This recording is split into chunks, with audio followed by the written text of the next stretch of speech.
Hi friends, MRL study studio ಚಾನಲ್ಗೆ ತಮಗೆಲ್ಲರಿಗೂ ಸ್ವಾಗತಿಸುತ್ತಾ ನಾನು ಈ ಹಿಂದಿನ ತರಗತಿಯಲ್ಲಿ 6ನೇ ತರಗತಿಯ ಭಾಗ 1 ಮತ್ತು ಭಾಗ 2 ಹಾಗೆ 7ನೇ ತರಗತಿಯ ಭಾಗ 1 ನಲ್ಲಿ ಬರುವಂತಹ ಪೌರನೀತಿ ವಿಭಾಗದ ಎಲ್ಲ ಅಧ್ಯಾಯಗಳನ್ನು ನಾನು ಮುಗಿಸಿದ್ದೀನಿ. ಇವತ್ತಿನ ತರಗತಿಯಲ್ಲಿ 7ನೇ ತರಗತಿಯ ಭಾಗ 2 ಅಲ್ಲಿ ಬರುವಂತಹ ಪೌರನೀತಿಯ ವಿಭಾಗವನ್ನು ಇವತ್ತಿನ ತರಗತಿಯಲ್ಲಿ ನೋಡೋಣ.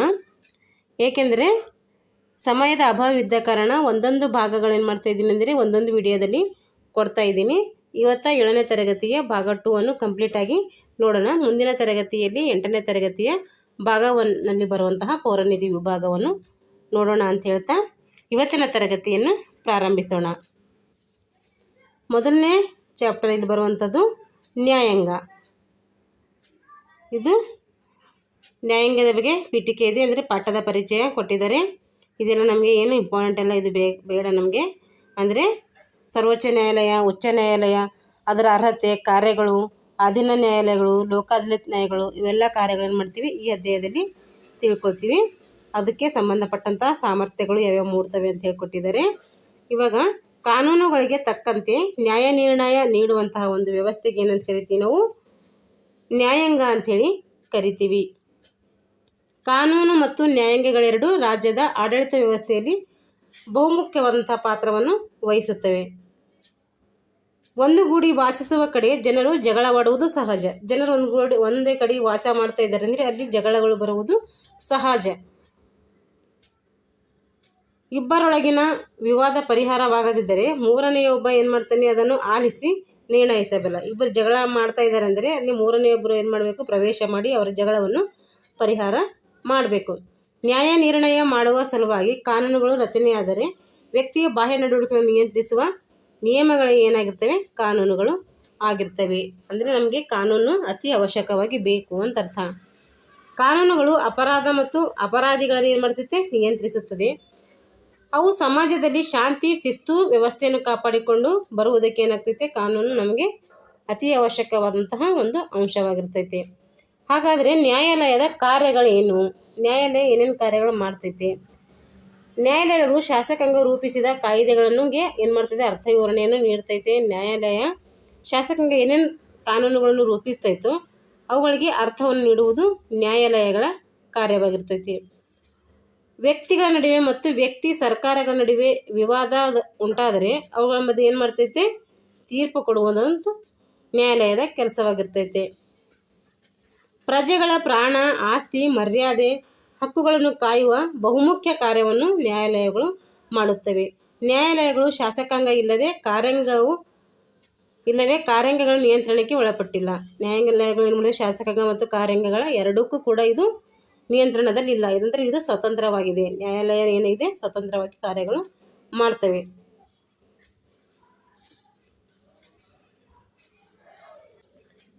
ನಮ್ಮ ಸಂವಿಧಾನವು, ಅಂದರೆ ಇಲ್ಲಿ ಸರ್ವೋಚ್ಚ ನ್ಯಾಯಾಲಯದ ಬಗ್ಗೆ ಹೇಳಿದರೆ, ನಮ್ಮ ಸಂವಿಧಾನವು ದೇಶದ ಏಕತೆಯನ್ನು ಕಾಪಾಡುವ ದೃಷ್ಟಿಯಿಂದ ಇಡೀ ದೇಶಕ್ಕೆ ಏನಾಗಿದೆ, ಅನ್ವಯವಾಗುವ ಒಂದು ನ್ಯಾಯಾಂಗ ಪದ್ಧತಿಯನ್ನು ಅಳವಡಿಸಿದೆ.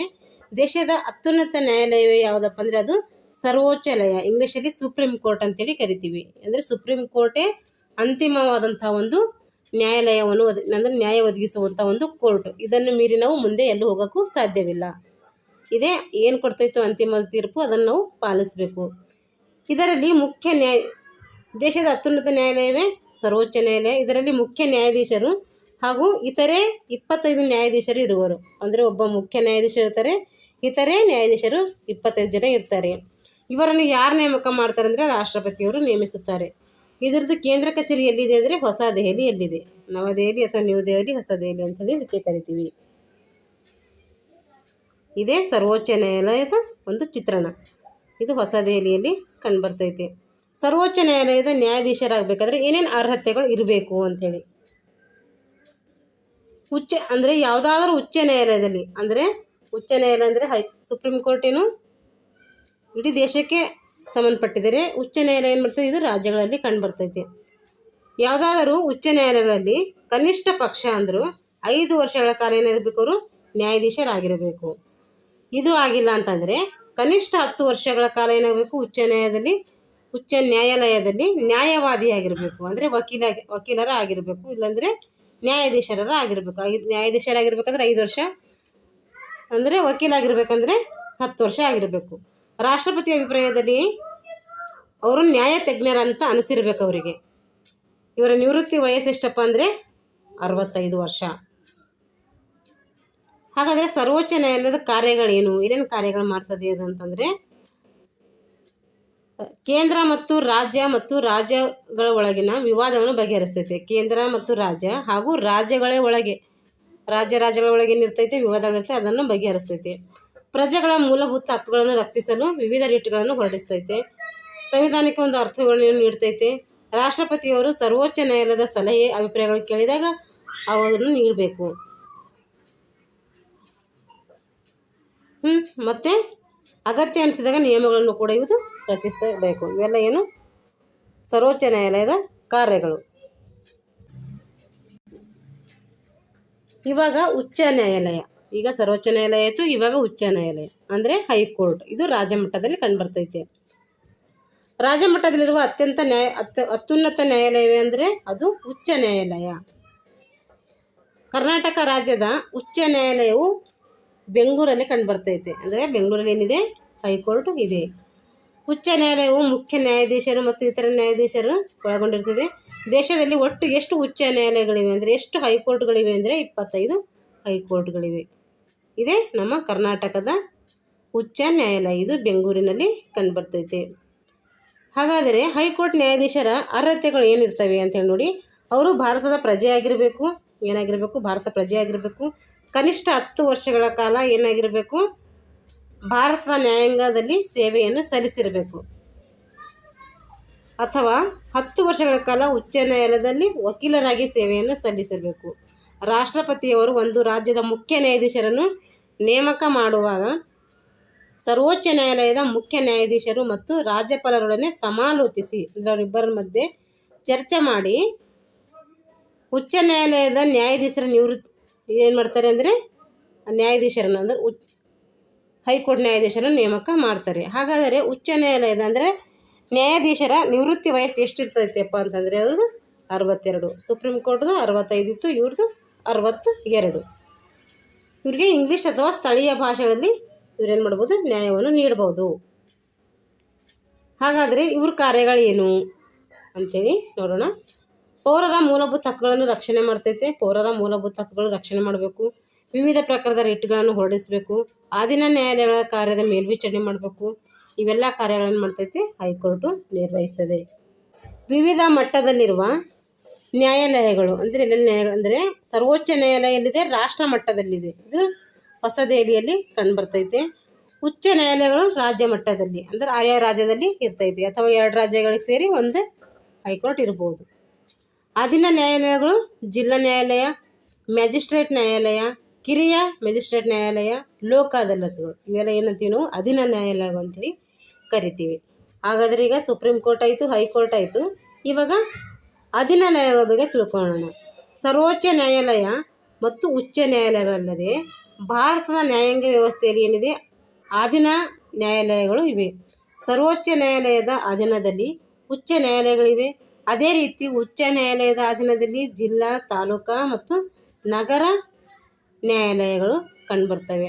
ಅಧೀನ ನ್ಯಾಯಾಲಯಗಳಲ್ಲಿ 2 ವಿಧಗಳು ಕಂಡುಬರ್ತವೆ. ಒಂದು ನಾಗರಿಕ ನ್ಯಾಯಾಲಯ, ಇನ್ನೊಂದು ದಂಡ ನ್ಯಾಯಾಲಯ, ಅಂದರೆ ಸಿವಿಲ್ ಮತ್ತು ಕ್ರಿಮಿನಲ್ ಅಂತೇಳಿ ಬರ್ತವೆ. ಸಿವಿಲ್ ನ್ಯಾಯಾಲಯವು ಹಣ, ಆಸ್ತಿ, ವ್ಯವಹಾರ, ಒಪ್ಪಂದಗಳಿಗೆ ಸಂಬಂಧಿಸಿದ ವಿವಾದಗಳನ್ನು ಬಗೆಹರಿಸಿದರೆ, ಕ್ರಿಮಿನಲ್ ನ್ಯಾಯಾಲಯ ಕೊಲೆ, ಕಳ್ಳತನ, ದರೋಡೆ ಈ ಮೊದಲಾದ ವಿವರಗಳು ಏನು ಮಾಡ್ತೈತೆ? ವಿವಾದಗಳಿಗೆ ವಿಚಾರಣೆ ಮಾಡಿ ತೀರ್ಪನ್ನು ನೀಡ್ತೈತೆ.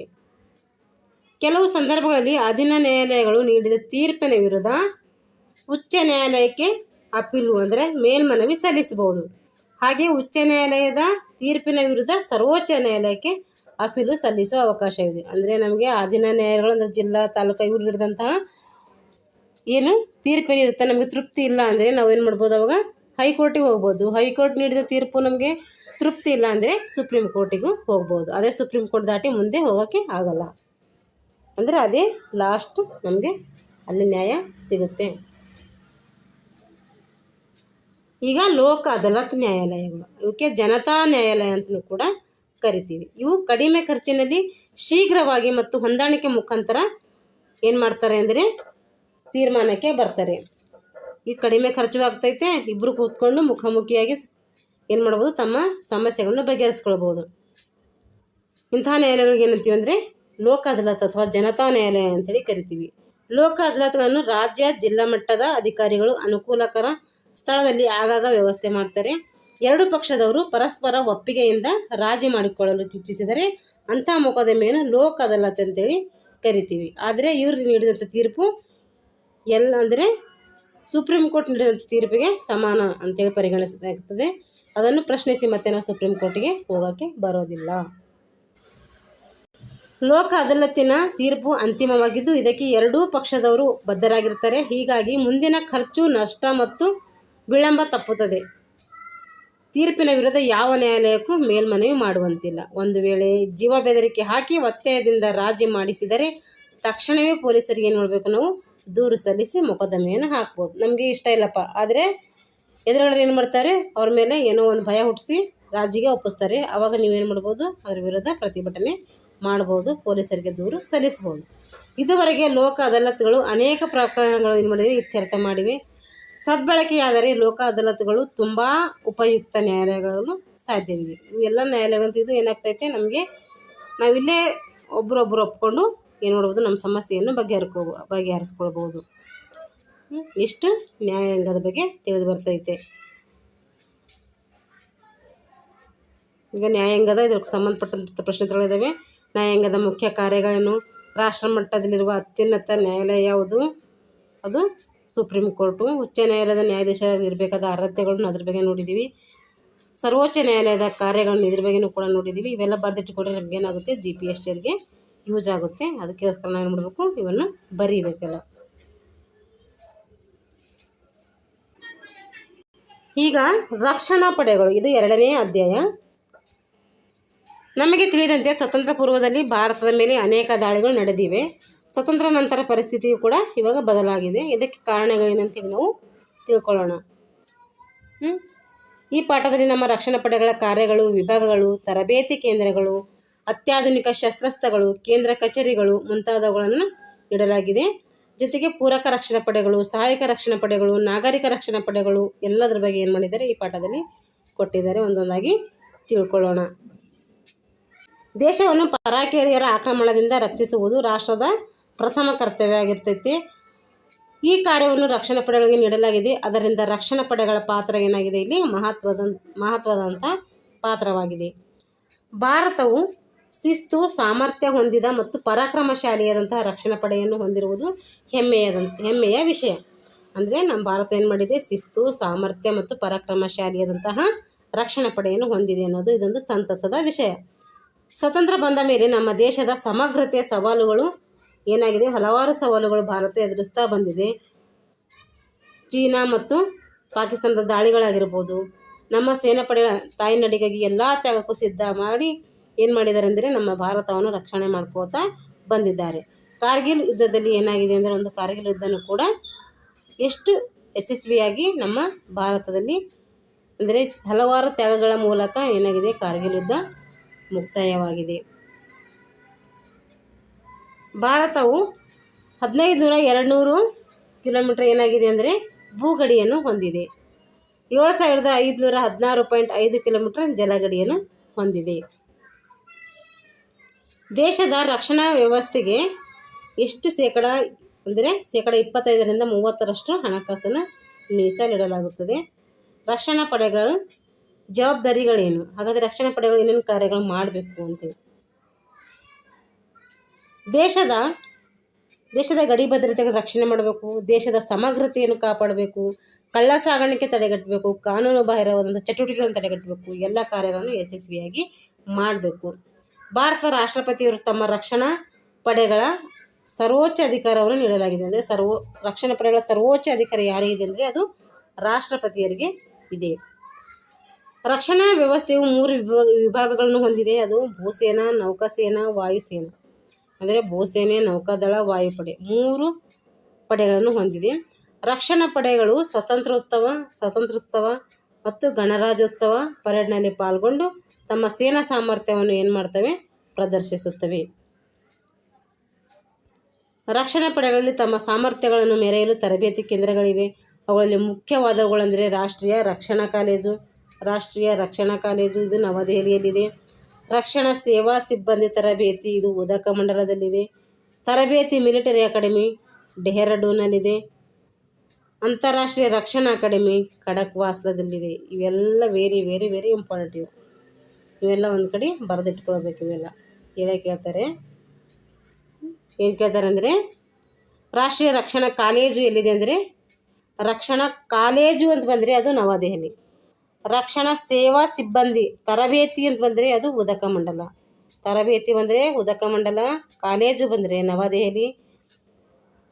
ಮಿಲಿಟರಿ ಅಕಾಡೆಮಿ ಅಂದರೆ ಮಿಲಿಟರಿ ಅಂತ ಬಂದರೆ ಏನು ಬೇಕು, ಇದು ಡೆಹ್ರಾಡೂನ್ ಅಂತ ಇಟ್ಕೋಬೇಕು. ರಕ್ಷಣಾ ಅಕಾಡೆಮಿ ಅಂತ ಬಂದರೆ ಅದು ಖಡಕ್ವಾಸ್ಲ. ಈ ಒಂದೊಂದ್ರ ಮೇಲೆ ನೆನ್ಪಿಟ್ಕೋಬೇಕು. ಕಾಲೇಜು ಬಂದರೆ ನವದೆಹಲಿ. ಮತ್ತು ರಕ್ಷಣಾ ಸೇವಾ ತರಬೇತಿ ಅಂತ ಬಂದರೆ ಉದಕಮಂಡಲ. ಮಿಲಿಟರಿ ಅಂತ ಬಂದರೆ ಡೆಹ್ರಾಡೂನ್. ಹಾಗೆ ಅಕಾಡೆಮಿ ಅಂದರೆ ರಕ್ಷಣಾ ಅಕಾಡೆಮಿ ಅಂತ ಬಂದರೆ ಖಡಕ್ವಾಸ್ಲ. ಹೀಗೆ ನಾವು ಏನು ಮಾಡಬೇಕು, ನೆನ್ಪಿಟ್ಕೊಳ್ಬೇಕು. ಭಾರತೀಯ ಭೂಸೇನೆ. ಭಾರತ ಭೂಸೇನೆ ವಿಶ್ವದಲ್ಲಿ ಏನಿದೆ, 2ನೇ ಅತಿ ದೊಡ್ಡ ಭೂಸೇನೆಯಾಗಿದೆ. ಭೂಸೇನೆಯು ಪದಾತಿ ದಳ ಅಂದರೆ ಸೈನಿಕ, ಅಶ್ವದಳ, ಫಿರಂಗಿ ದಳ, ಒಂಟಿ ದಳ, ಯುದ್ಧ ಟ್ಯಾಂಕರ್ಗಳನ್ನು ಹೊಂದಿದೆ. ಭೂಸೇನೆಯಲ್ಲಿ ಒಟ್ಟು ಎಷ್ಟು ಯೋಧರಿದ್ದಾರೆ ಅಂದರೆ 12,37,117 ಯೋಧರಿದ್ದಾರೆ. ಇಷ್ಟು ಜನ ಯೋಧರಿದ್ದಾರೆ. ಅದರಲ್ಲಿ 9,60,000 ಕಾಯ್ದಿಟ್ಟ ಯೋಧರಿದ್ದಾರೆ. ಅಂದರೆ ಅವ್ರನ್ನ ಹಾಗೆ ಉಳಿಸ್ಕೊಂಡಿದ್ದಾರೆ, ಅವ್ರನ್ನ ಬಳಸ್ಕೊಂಡಿಲ್ಲ. ಇಷ್ಟು ಭೂಸೇನೆಯಲ್ಲಿ ಕಂಡುಬರುವಂಥ ಯೋಧರು. ಭೂಸೇನೆಯ ಮುಖ್ಯಸ್ಥರನ್ನು ಏನಂತ ಕರಿತೀವಿ, ಅಡ್ಮಿರಲ್ ಅಂತೇಳಿ. ಭೂಸೇನೆಯ ಮುಖ್ಯಸ್ಥರನ್ನು ದಂಡನಾಯಕ ಅಥವಾ ಜನರಲ್ ಅಂತೇಳಿ ಕರಿತೀವಿ. ಇವರೇನು ಮಾಡ್ತಾರೆ ಅಂದರೆ ಸೇನೆ ನಿಯಂತ್ರಣ ಮಾಡ್ತಾರೆ, ತರಬೇತಿ ಕೊಡ್ತಾರೆ, ಕಾರ್ಯಾಚರಣೆ, ಆಡಳಿತ ವ್ಯವಸ್ಥೆ ಇವೆಲ್ಲದರ ಬಗ್ಗೆ ಏನು ಮಾಡ್ತಾರೆ, ನೋಡ್ಕೊಳ್ತಾರೆ. ದೇಶದ ಗಡಿಗಳ ರಕ್ಷಣೆ ಜೊತೆಗೆ ನೈಸರ್ಗಿಕ ವಿಕೋಪಗಳಾದಂಥ ಭೂಕಂಪ, ಪ್ರವಾಹ, ಬರಗಾಲ, ಭೂಕುಸಿತ, ಬಿರುಗಾಳಿ ಮತ್ತು ಮುಂತಾದ ಸಂದರ್ಭಗಳಲ್ಲಿ ಏನಾಗ್ತದೆ, ಮಾನವೀಯ ಕಾರ್ಯಗಳನ್ನು ಇವರು ಮಾಡ್ತಾರೆ. ಭೂಸೇನೆಯು ತಾಂತ್ರಿಕವಾಗಿ ಅತ್ಯಂತ ಮುಂದುವರಿಯುವುದಲ್ಲದೆ ಬೇಹುಗಾರಿಕೆ ವ್ಯವಸ್ಥೆಯನ್ನು ಕೂಡ ಇದು ಹೊಂದಿದೆ. ಹೀಗೆ ಭೂಸೇನೆಯ ಬಗ್ಗೆ ನಮಗೆ ಮಾಹಿತಿಯನ್ನು ತಿಳಿದು ಬರ್ತೈತಿ. ಇವಾಗ ನೌಕಾದಳ. ಕರಾವಳಿ ತೀರವನ್ನು ಹಾಗೂ ದ್ವೀಪಗಳನ್ನು ರಕ್ಷಿಸಲು ನೌಕಾದಳದ ಅಗತ್ಯ ಇದೆ. ಭಾರತದ ನೌಕಾದಳವು ಜಗತ್ತಿನಲ್ಲಿ 6ನೇ ದೊಡ್ಡ ನೌಕಾದಳ ಆಗಿದೆ. ಅದರ ಮುಖ್ಯಸ್ಥರಿಗೆ ಏನಂತೀವಿ ನಾವು, ಅಡ್ಮಿರಲ್ ಅಂತೇಳಿ ಕರಿತೀವಿ. ಇದರ ಕೇಂದ್ರ ಕಚೇರಿ ಎಲ್ಲಿದೆಯಪ್ಪ ಅಂದರೆ ಹೊಸದೆಹಲಿ ಅಥವಾ ನವದೆಹಲಿ. ಎಲ್ಲ ರಕ್ಷಣಾ ಪಡೆಗಳ ಕೇಂದ್ರ ಕಚೇರಿ ಹೊಸದೆಹಲಿಯಲ್ಲಿ ಇದೆ. ಅದು ನೀವು ನೆನಪಿಟ್ಟುಕೊಳ್ಬೇಕು. ನೌಕಾದಳವು ಆಧುನಿಕ ಮಾದರಿಯ ಕ್ಷಿಪಣಿ ಹಡಗುಗಳನ್ನು ಮತ್ತು ಜಲಾಂತರ್ಗಾಮಿಗಳನ್ನು ಹೊಂದಿದೆ. ಅವುಗಳಲ್ಲಿ INS ವಿಭೂತಿ ಆಗಿರ್ಬೋದು, INS ಗೋದಾವರಿ ಆಗಿರ್ಬೋದು.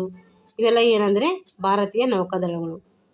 ವಿಕ್ರಮಾದಿತ್ಯ ಇದನ್ನು ಕೂಡ ಒಂದು ನೌಕಾದಳ. ವಿಮಾನ ವಾಹಕಗಳನ್ನು ಹೊಂದಿರುವ ನೌಕಾದಳವನ್ನು ಸುಸಜ್ಜಿತವಾಗಿದೆ. ಕರ್ನಾಟಕದಲ್ಲಿ ಏನಿದೆ ಅಂದರೆ, ಕರ್ನಾಟಕದ ಕಾರವಾರದಲ್ಲಿ ಸೀಬಾರ್ಡ್ ಅಂಥೇಳಿ ಒಂದು ನೌಕಾ ನೆಲೆ ಏನು ಮಾಡ್ತೈತೆ, ಕಂಡು ಬರ್ತೈತೆ.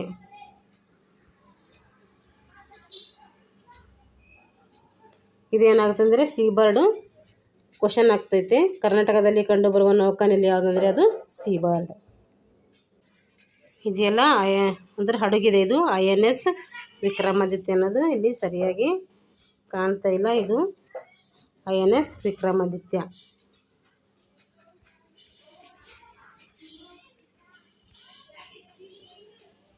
ಇದು ವಾಯುಪಡೆಯ ಚಿಹ್ನೆ, ವಾಯುಪಡೆಯ ಲೋಗೋ.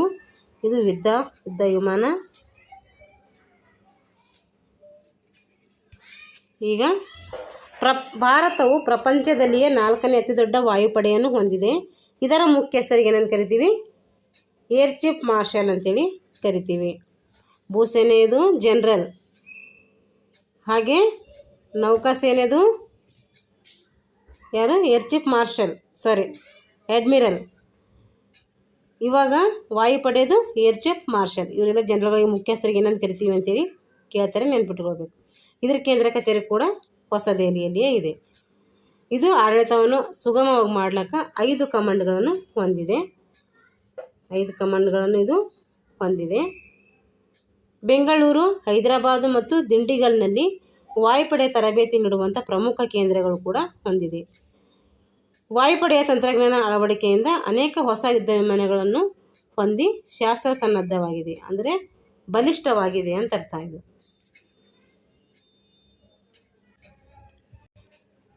ಇದು ಮಿಗ್ ಯುದ್ಧ ವಿಮಾನ. ಇದು ನಮ್ಮ ವಾಯುಪಡೆಯು ಜಾಗ್ವಾರ್, ರಫೇಲ್ನಂತಹ ಆಧುನಿಕ ಯುದ್ಧ ವಿಮಾನಗಳನ್ನು ಹೊಂದಿದೆ. ಅದು ಒಟ್ಟು 1,00,000ದಷ್ಟು ಯೋಧರು ಮತ್ತು 1,330ರಷ್ಟು ಯುದ್ಧ ವಿಮಾನಗಳನ್ನು ಹೊಂದಿದೆ. ವಾಯುಪಡೆಯು ಬಲಾಢ್ಯವಾಗಿರುವುದರಿಂದ ನಮ್ಮೆಲ್ಲರಿಗೆ ಏನಿದೆ ಇದೊಂದು ಹೆಮ್ಮೆಯ ಸಂಗತಿಯಾಗಿದೆ ಅಂಥೇಳಿ ಹೇಳ್ಬೋದು. ಇವಾಗ ಪೂರಕ ರಕ್ಷಣಾ ಪಡೆಗಳು. ರಕ್ಷಣಾ ಪಡೆಗಳಲ್ಲದೆ ಅವುಗಳಿಗೆ ವಿಷಮ ಸಂದರ್ಭಗಳಲ್ಲಿ ನೆರವಾಗಲು ಪೂರಕ ರಕ್ಷಣಾ ಪಡೆಗಳನ್ನು ಮಾಡ್ತಾ ಇದ್ದಾವೆ, ಕಾರ್ಯವನ್ನು ನಿರ್ವಹಿಸ್ತಾ ಇದ್ದಾವೆ. ಅದರಲ್ಲಿ ಒಂದಾದಂತಹ ಗಡಿ ಭದ್ರತಾ ದಳ. ಭಾರತದ ಗಡಿ ಪ್ರದೇಶಗಳನ್ನು ಇದು ರಕ್ಷಿಸುತ್ತದೆ. ಗಡಿ ಭದ್ರತಾ ದಳದ ಪ್ರಮುಖ ಕಾರ್ಯವನ್ನು ಇದು ನಿರ್ವಹಿಸುತ್ತದೆ. ಕಾರ್ಗಿಲ್ ಯುದ್ಧದಲ್ಲಿ ಗಡಿ ಭದ್ರತಾ ದಳವು ಪರ್ವತದ ಎತ್ತರದವರೆಗೂ ಸೇನೆಯ ಜೊತೆಗೂಡಿ ಹೋರಾಟ ಮಾಡಿತು.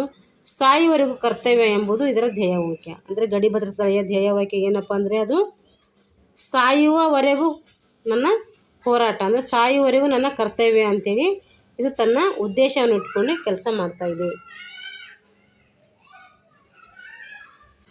ಇವಾಗ ಎರಡನೇ ಪೂರಕವಾದಂತಹ ಯಾವುದಪ್ಪ ರಕ್ಷಣಾ ಪಡೆ ಅಂದರೆ ಗಡಿ ರಸ್ತೆಗಳ ಸಂಘಟನೆ, ಬಾರ್ಡರ್ ರೋಡ್ಸ್ ಆರ್ಗನೈಸೇಷನ್ ಅಂತ ಇಂಗ್ಲೀಷ್ನಲ್ಲಿ ಕರಿತೀವಿ. ಗಡಿ ರಸ್ತೆಗಳ ಸಂಘಟನೆ ಮುಚ್ಚಿರುವ ರಸ್ತೆಗಳನ್ನು ತೆರವು ಮಾಡಿ ಸೈನಿಕ ಕಾರ್ಯಾಚರಣೆಗೆ ತಕ್ಷಣದ ಸಹಾಯವನ್ನು ಮಾಡುವುದು ಇದರ ಕರ್ತವ್ಯವಾಗಿರ್ತೈತಿ. ರಸ್ತೆ ನಿರ್ಮಾಣ, ಸೇತುವೆ ನಿರ್ಮಾಣ, ಒಳಚರಂಡಿ ನಿರ್ಮಾಣದಂಥ ಕಾರ್ಯಗಳನ್ನು ಇದು ಸಂಘಟನೆ ಮಾಡ್ತೈತಿ. ಕರಾವಳಿ ಪಹರೆ ಇದೊಂದು ಅರೆ ಮಿಲಿಟರಿ ಪಡೆಯಾಗಿದ್ದೆ. ಇದರ ಪ್ರಧಾನ ಕಚೇರಿ ಹೊಸ ದೆಹಲಿಯಲ್ಲಿ ಕಂಡುಬರ್ತೈತೆ. ಕರಾವಳಿ ತೀರವನ್ನು ರಕ್ಷಿಸುವುದು ಇದರ ಮುಖ್ಯ ಕರ್ತವ್ಯ. ಬಿರುಗಾಳಿ, ಚಂಡಮಾರುತ, ಸುನಾಮಿಯಂಥ ಪ್ರಕೃತಿ ವಿಕೋಪಗಳಿಗೆ ರಕ್ಷಣೆಯನ್ನು ಇದು ಕೈಗೊಳ್ಳುತ್ತೈತೆ. ಅಕ್ರಮ ಒಳನುಸುಳುವಿಕೆಯನ್ನು ತಡೆಗಟ್ಟುತ್ತೈತೆ. ಕಳ್ಳ ಸಾಗಾಣಿಕೆ ಮುಂತಾದವುಗಳನ್ನು ತಡೆಗಟ್ಟುವಂಥ ಕಾರ್ಯ ಇದರದ್ದು ಪ್ರಮುಖವಾದಂತಹ ಕಾರ್ಯವಾಗಿದೆ. ಇದೇ ಕರಾವಳಿ ಪಹರೆಯ ಒಂದು ಚಿತ್ರ.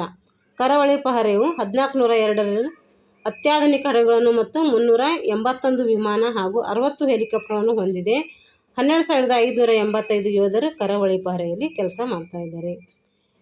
ಕೇಂದ್ರ ಕೈಗಾರಿಕಾ ಭದ್ರತಾ ಪಡೆ ಇದೊಂದು ಪೂರಕ ಪಡೆಯಾಗಿದ್ದು ಸೆಂಟ್ರಲ್ ಇಂಡಸ್ಟ್ರಿಯಲ್ ಸೆಕ್ಯೂರಿಟಿ ಫೋರ್ಸ್ ಅಂತೇಳಿ ಕರಿತೀವಿ. ಇದು ವಿಶ್ವದ ಅತಿದೊಡ್ಡ ಕೈಗಾರಿಕಾ ಭದ್ರತಾ ಪಡೆ. 1,45,000 ಯೋಧರು ಇದರಲ್ಲಿ ಕೆಲಸ ಮಾಡ್ತಾ ಇದ್ದಾರೆ.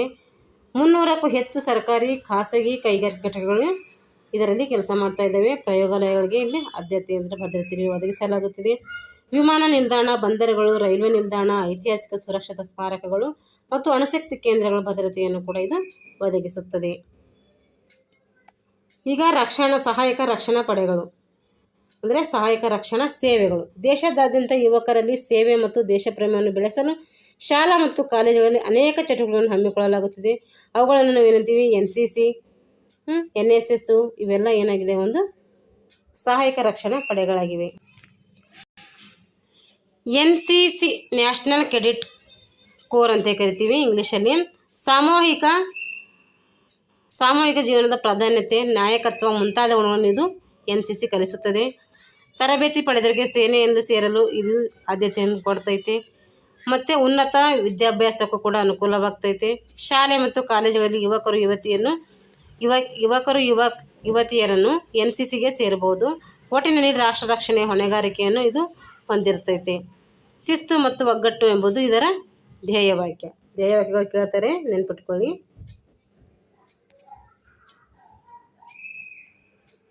ಇದು NCC ಇದು ಮಾಡ್ತಿರೋದಂಥ ಒಂದು ಕೆಡೆಟ್ಗಳು. ಭಾರತೀಯ ರೆಡ್ ಕ್ರಾಸ್ ಸಂಸ್ಥೆ, ಇಂಡಿಯನ್ ರೆಡ್ ಕ್ರಾಸ್ ಸೊಸೈಟಿ ಅಂತ ಕರಿತೀವಿ ಇಂಗ್ಲೀಷಲ್ಲಿ. ರೆಡ್ ಕ್ರಾಸ್ ಸಂಸ್ಥೆಯು ಭಾರತದಾದ್ಯಂತ 1,100 ಜಿಲ್ಲೆಗಳನ್ನು ತನ್ನ ಶಾಖೆಗಳನ್ನು ಹೊಂದಿ ಕಾರ್ಯ ಮಾಡ್ತಾ ಇದೆ.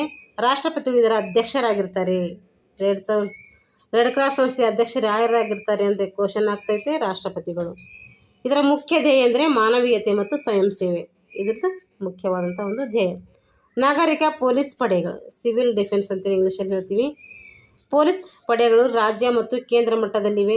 ರಾಜ್ಯ ಪೊಲೀಸ್ ಪಡೆಯು ವ್ಯಾಪ್ತಿ ರಾಜ್ಯಕ್ಕೆ ಸೀಮಿತವಾಗಿದೆ. ಕೇಂದ್ರ ಸರ್ಕಾರವು ತನ್ನದೇ ಪೊಲೀಸ್ ಪಡೆಯನ್ನು ಕೂಡ ಹೊಂದಿದೆ.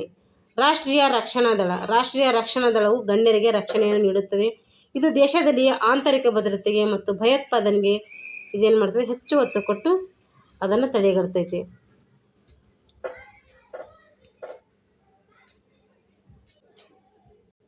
ಇವಾಗ ಗೃಹ ರಕ್ಷಕ ದಳ, ಹೋಮ್ ಗಾರ್ಡ್ಸ್ ಅಂತೇಳಿ ಕರಿತೀವಿ. ಇದು ಪೊಲೀಸ್ ಪಡೆಗೆ ಪೂರಕವಾಗಿ ಒಂದು ಕೆಲಸ ಮಾಡುವಂಥ ಒಂದು ಸಂಸ್ಥೆ. ಇದರ ಕಾರ್ಯಗಳು ಆಂತರಿಕ ಭದ್ರತೆ ಒದಗಿಸುವುದರಲ್ಲಿ ನೆರವಾಗ್ತೈತೆ. ತುರ್ತು ಪರಿಸ್ಥಿತಿಯಲ್ಲಿ ನೆರವಾಗುತ್ತೆ. ಪ್ರಕೃತಿ ವಿಕೋಪ ಬಂದಾಗ ಇದು ಏನಾಗ್ತೈತೆ, ನಮಗೆ ಸಹಾಯಕವಾಗ್ತೈತೆ.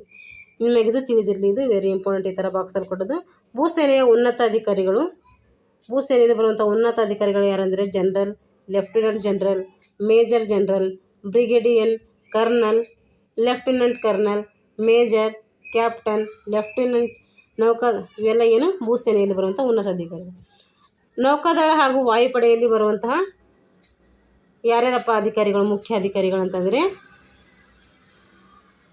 ಇಲ್ಲಿ ಅದ್ರ ಬಗ್ಗೆ ಕೊಟ್ಟಿಲ್ಲ, ಅದನ್ನು ಕೂಡ ಈ ಥರ ಉನ್ನತ ಅಧಿಕಾರಿಗಳನ್ನು ಹೊಂದಿದೆ. 3 ರಕ್ಷಣಾ ಪಡೆಗಳ ಮುಖ್ಯಸ್ಥರು ರಕ್ಷಣಾ ಸಿಬ್ಬಂದಿ ಮುಖ್ಯಸ್ಥರು ಅಂತೇಳಿ ನಾವು ಕರಿತೀವಿ. ಇದಕ್ಕೆ ಸಂಬಂಧಪಟ್ಟಂಥ ಪ್ರಶ್ನೆಗಳಿದಾವೆ, ಇಲ್ಲಿ ನಾವು ಬಿಡಿಸ್ಕೊಳ್ಬೇಕು. ರಕ್ಷಣಾ ಪಡೆಗಳ ಸರ್ವೋಚ್ಚ ಅಧಿಕಾರ ಯಾರಿಗಿದೆ ಅಂದರೆ ಅದು ರಾಷ್ಟ್ರಪತಿಗಿದೆ. ರಕ್ಷಣಾ ಪಡೆಗಳ ವಿಭಾಗಗಳು ಹೇಳಿದ್ದೀನಿ. ಭೂಸೇನೆಯ ಮುಖ್ಯಸ್ಥರು ಏನಂತ ಕರಿತೀವಿ, ನೌಕಾಸೇನೆಯ ಆಡಳಿತ ಕಚೇರಿ ಎಲ್ಲಿದೆ, ಇದೆಲ್ಲದರ ಬಗ್ಗೆಯೂ ಹೇಳಿದ್ದೀನಿ. ರಕ್ಷಣಾ ಪಡೆಗಳ ವಿಭಾಗಗಳು ಭೂಸೇನೆ, ವಾಯುಸೇನೆ, ನೌಕಾಪಡೆ 3 ಇದ್ದಾವೆ. ಭೂಸೇನೆಯ ಮುಖ್ಯಸ್ಥರಿಗೆ ಜನರಲ್, ಭೂಸೇನೆಯ ಆಡಳಿತ ಕಚೇರಿ ದೆಹಲಿ. ನೌಕಾದಳದ ಮುಖ್ಯಸ್ಥರು ಅಡ್ಮಿರಲ್. NCC ಧ್ಯೇಯವಾಕ್ಯ ಏನು, ಶಿಸ್ತನ್ನು ಮೂಡಿಸುವುದು. ಭೂಸೇನೆಯ ಪ್ರಮುಖ ಕಾರ್ಯಗಳು ಗಡಿ ರಸ್ತೆಗಳ ಸಂಘಟನೆ ಕಾರ್ಯಗಳು. ರೆಡ್ ಕ್ರಾಸ್ ಸಂಸ್ಥೆಯ ಧ್ಯೇಯ ಅಂದರೆ ಮಾನವೀಯತೆ ಮತ್ತು ಸೇವೆ ಅಂತೇಳಿ ಇದೆ. ರಕ್ಷಣಾ ಪಡೆಯಲ್ಲಿ ಸೇವೆ ಸಲ್ಲಿಸಲು ನಿನಗೆ ಇಚ್ಛೆ ಇದ್ದರೆ ಅದಕ್ಕೆ ಯಾಕೆ ಇಚ್ಛೆ ಪಟ್ಟಿದೆಯಾ ಅದ್ರ ಬಗ್ಗೆ ಕಾರಣವನ್ನು ಕೊಟ್ಟು ಇವೆಲ್ಲ ಬರೆದಿಟ್ಕೊಳ್ಬೇಕು. ಇವಾಗ 3ನೇ ಅಧ್ಯಾಯ, ಭಾರತ ಮತ್ತು ನೆರೆ ದೇಶಗಳು. ಇಲ್ಲಿ ರಾಷ್ಟ್ರದ ಪ್ರಗತಿ ಮತ್ತು ಅದರ ವಿದೇಶಾಂಗ ನೀತಿಯ ಪ್ರಮುಖ ಪಾತ್ರವನ್ನು ಭಾರತ ವಹಿಸುತ್ತದೆ. ಈ ಹಿನ್ನೆಲೆಯಲ್ಲಿ ಭಾರತವು ತನ್ನ ವಿದೇಶಾಂಗ ನೀತಿಯ ಅಂಗವಾಗಿ ನೆರೆ ದೇಶಗಳೊಂದಿಗೆ ಅಂದರೆ ಯಾವ ರೀತಿ ಸಂಬಂಧವನ್ನು ಹೊಂದಿದೆ ಅಂತೇಳಿ ನಾವು ಈ ಪಾಠದಲ್ಲಿ ತಿಳ್ಕೊಬೋದು. ದಕ್ಷಿಣ ಏಷ್ಯಾದ ಆರ್ಥಿಕ ವ್ಯವಹಾರಗಳು ಮೂಲತಃ ಭಾರತ ಕೇಂದ್ರೀಕೃತವಾಗಿದೆ. ದಕ್ಷಿಣ ಏಷ್ಯಾದ ಆರ್ಥಿಕ ವ್ಯವಹಾರ ನಡಿಬೇಕಾದರೆ ಅದಕ್ಕೆ ಭಾರತನೇ ಮುಖ್ಯವಾದಂಥ ಒಂದು ದೇಶ.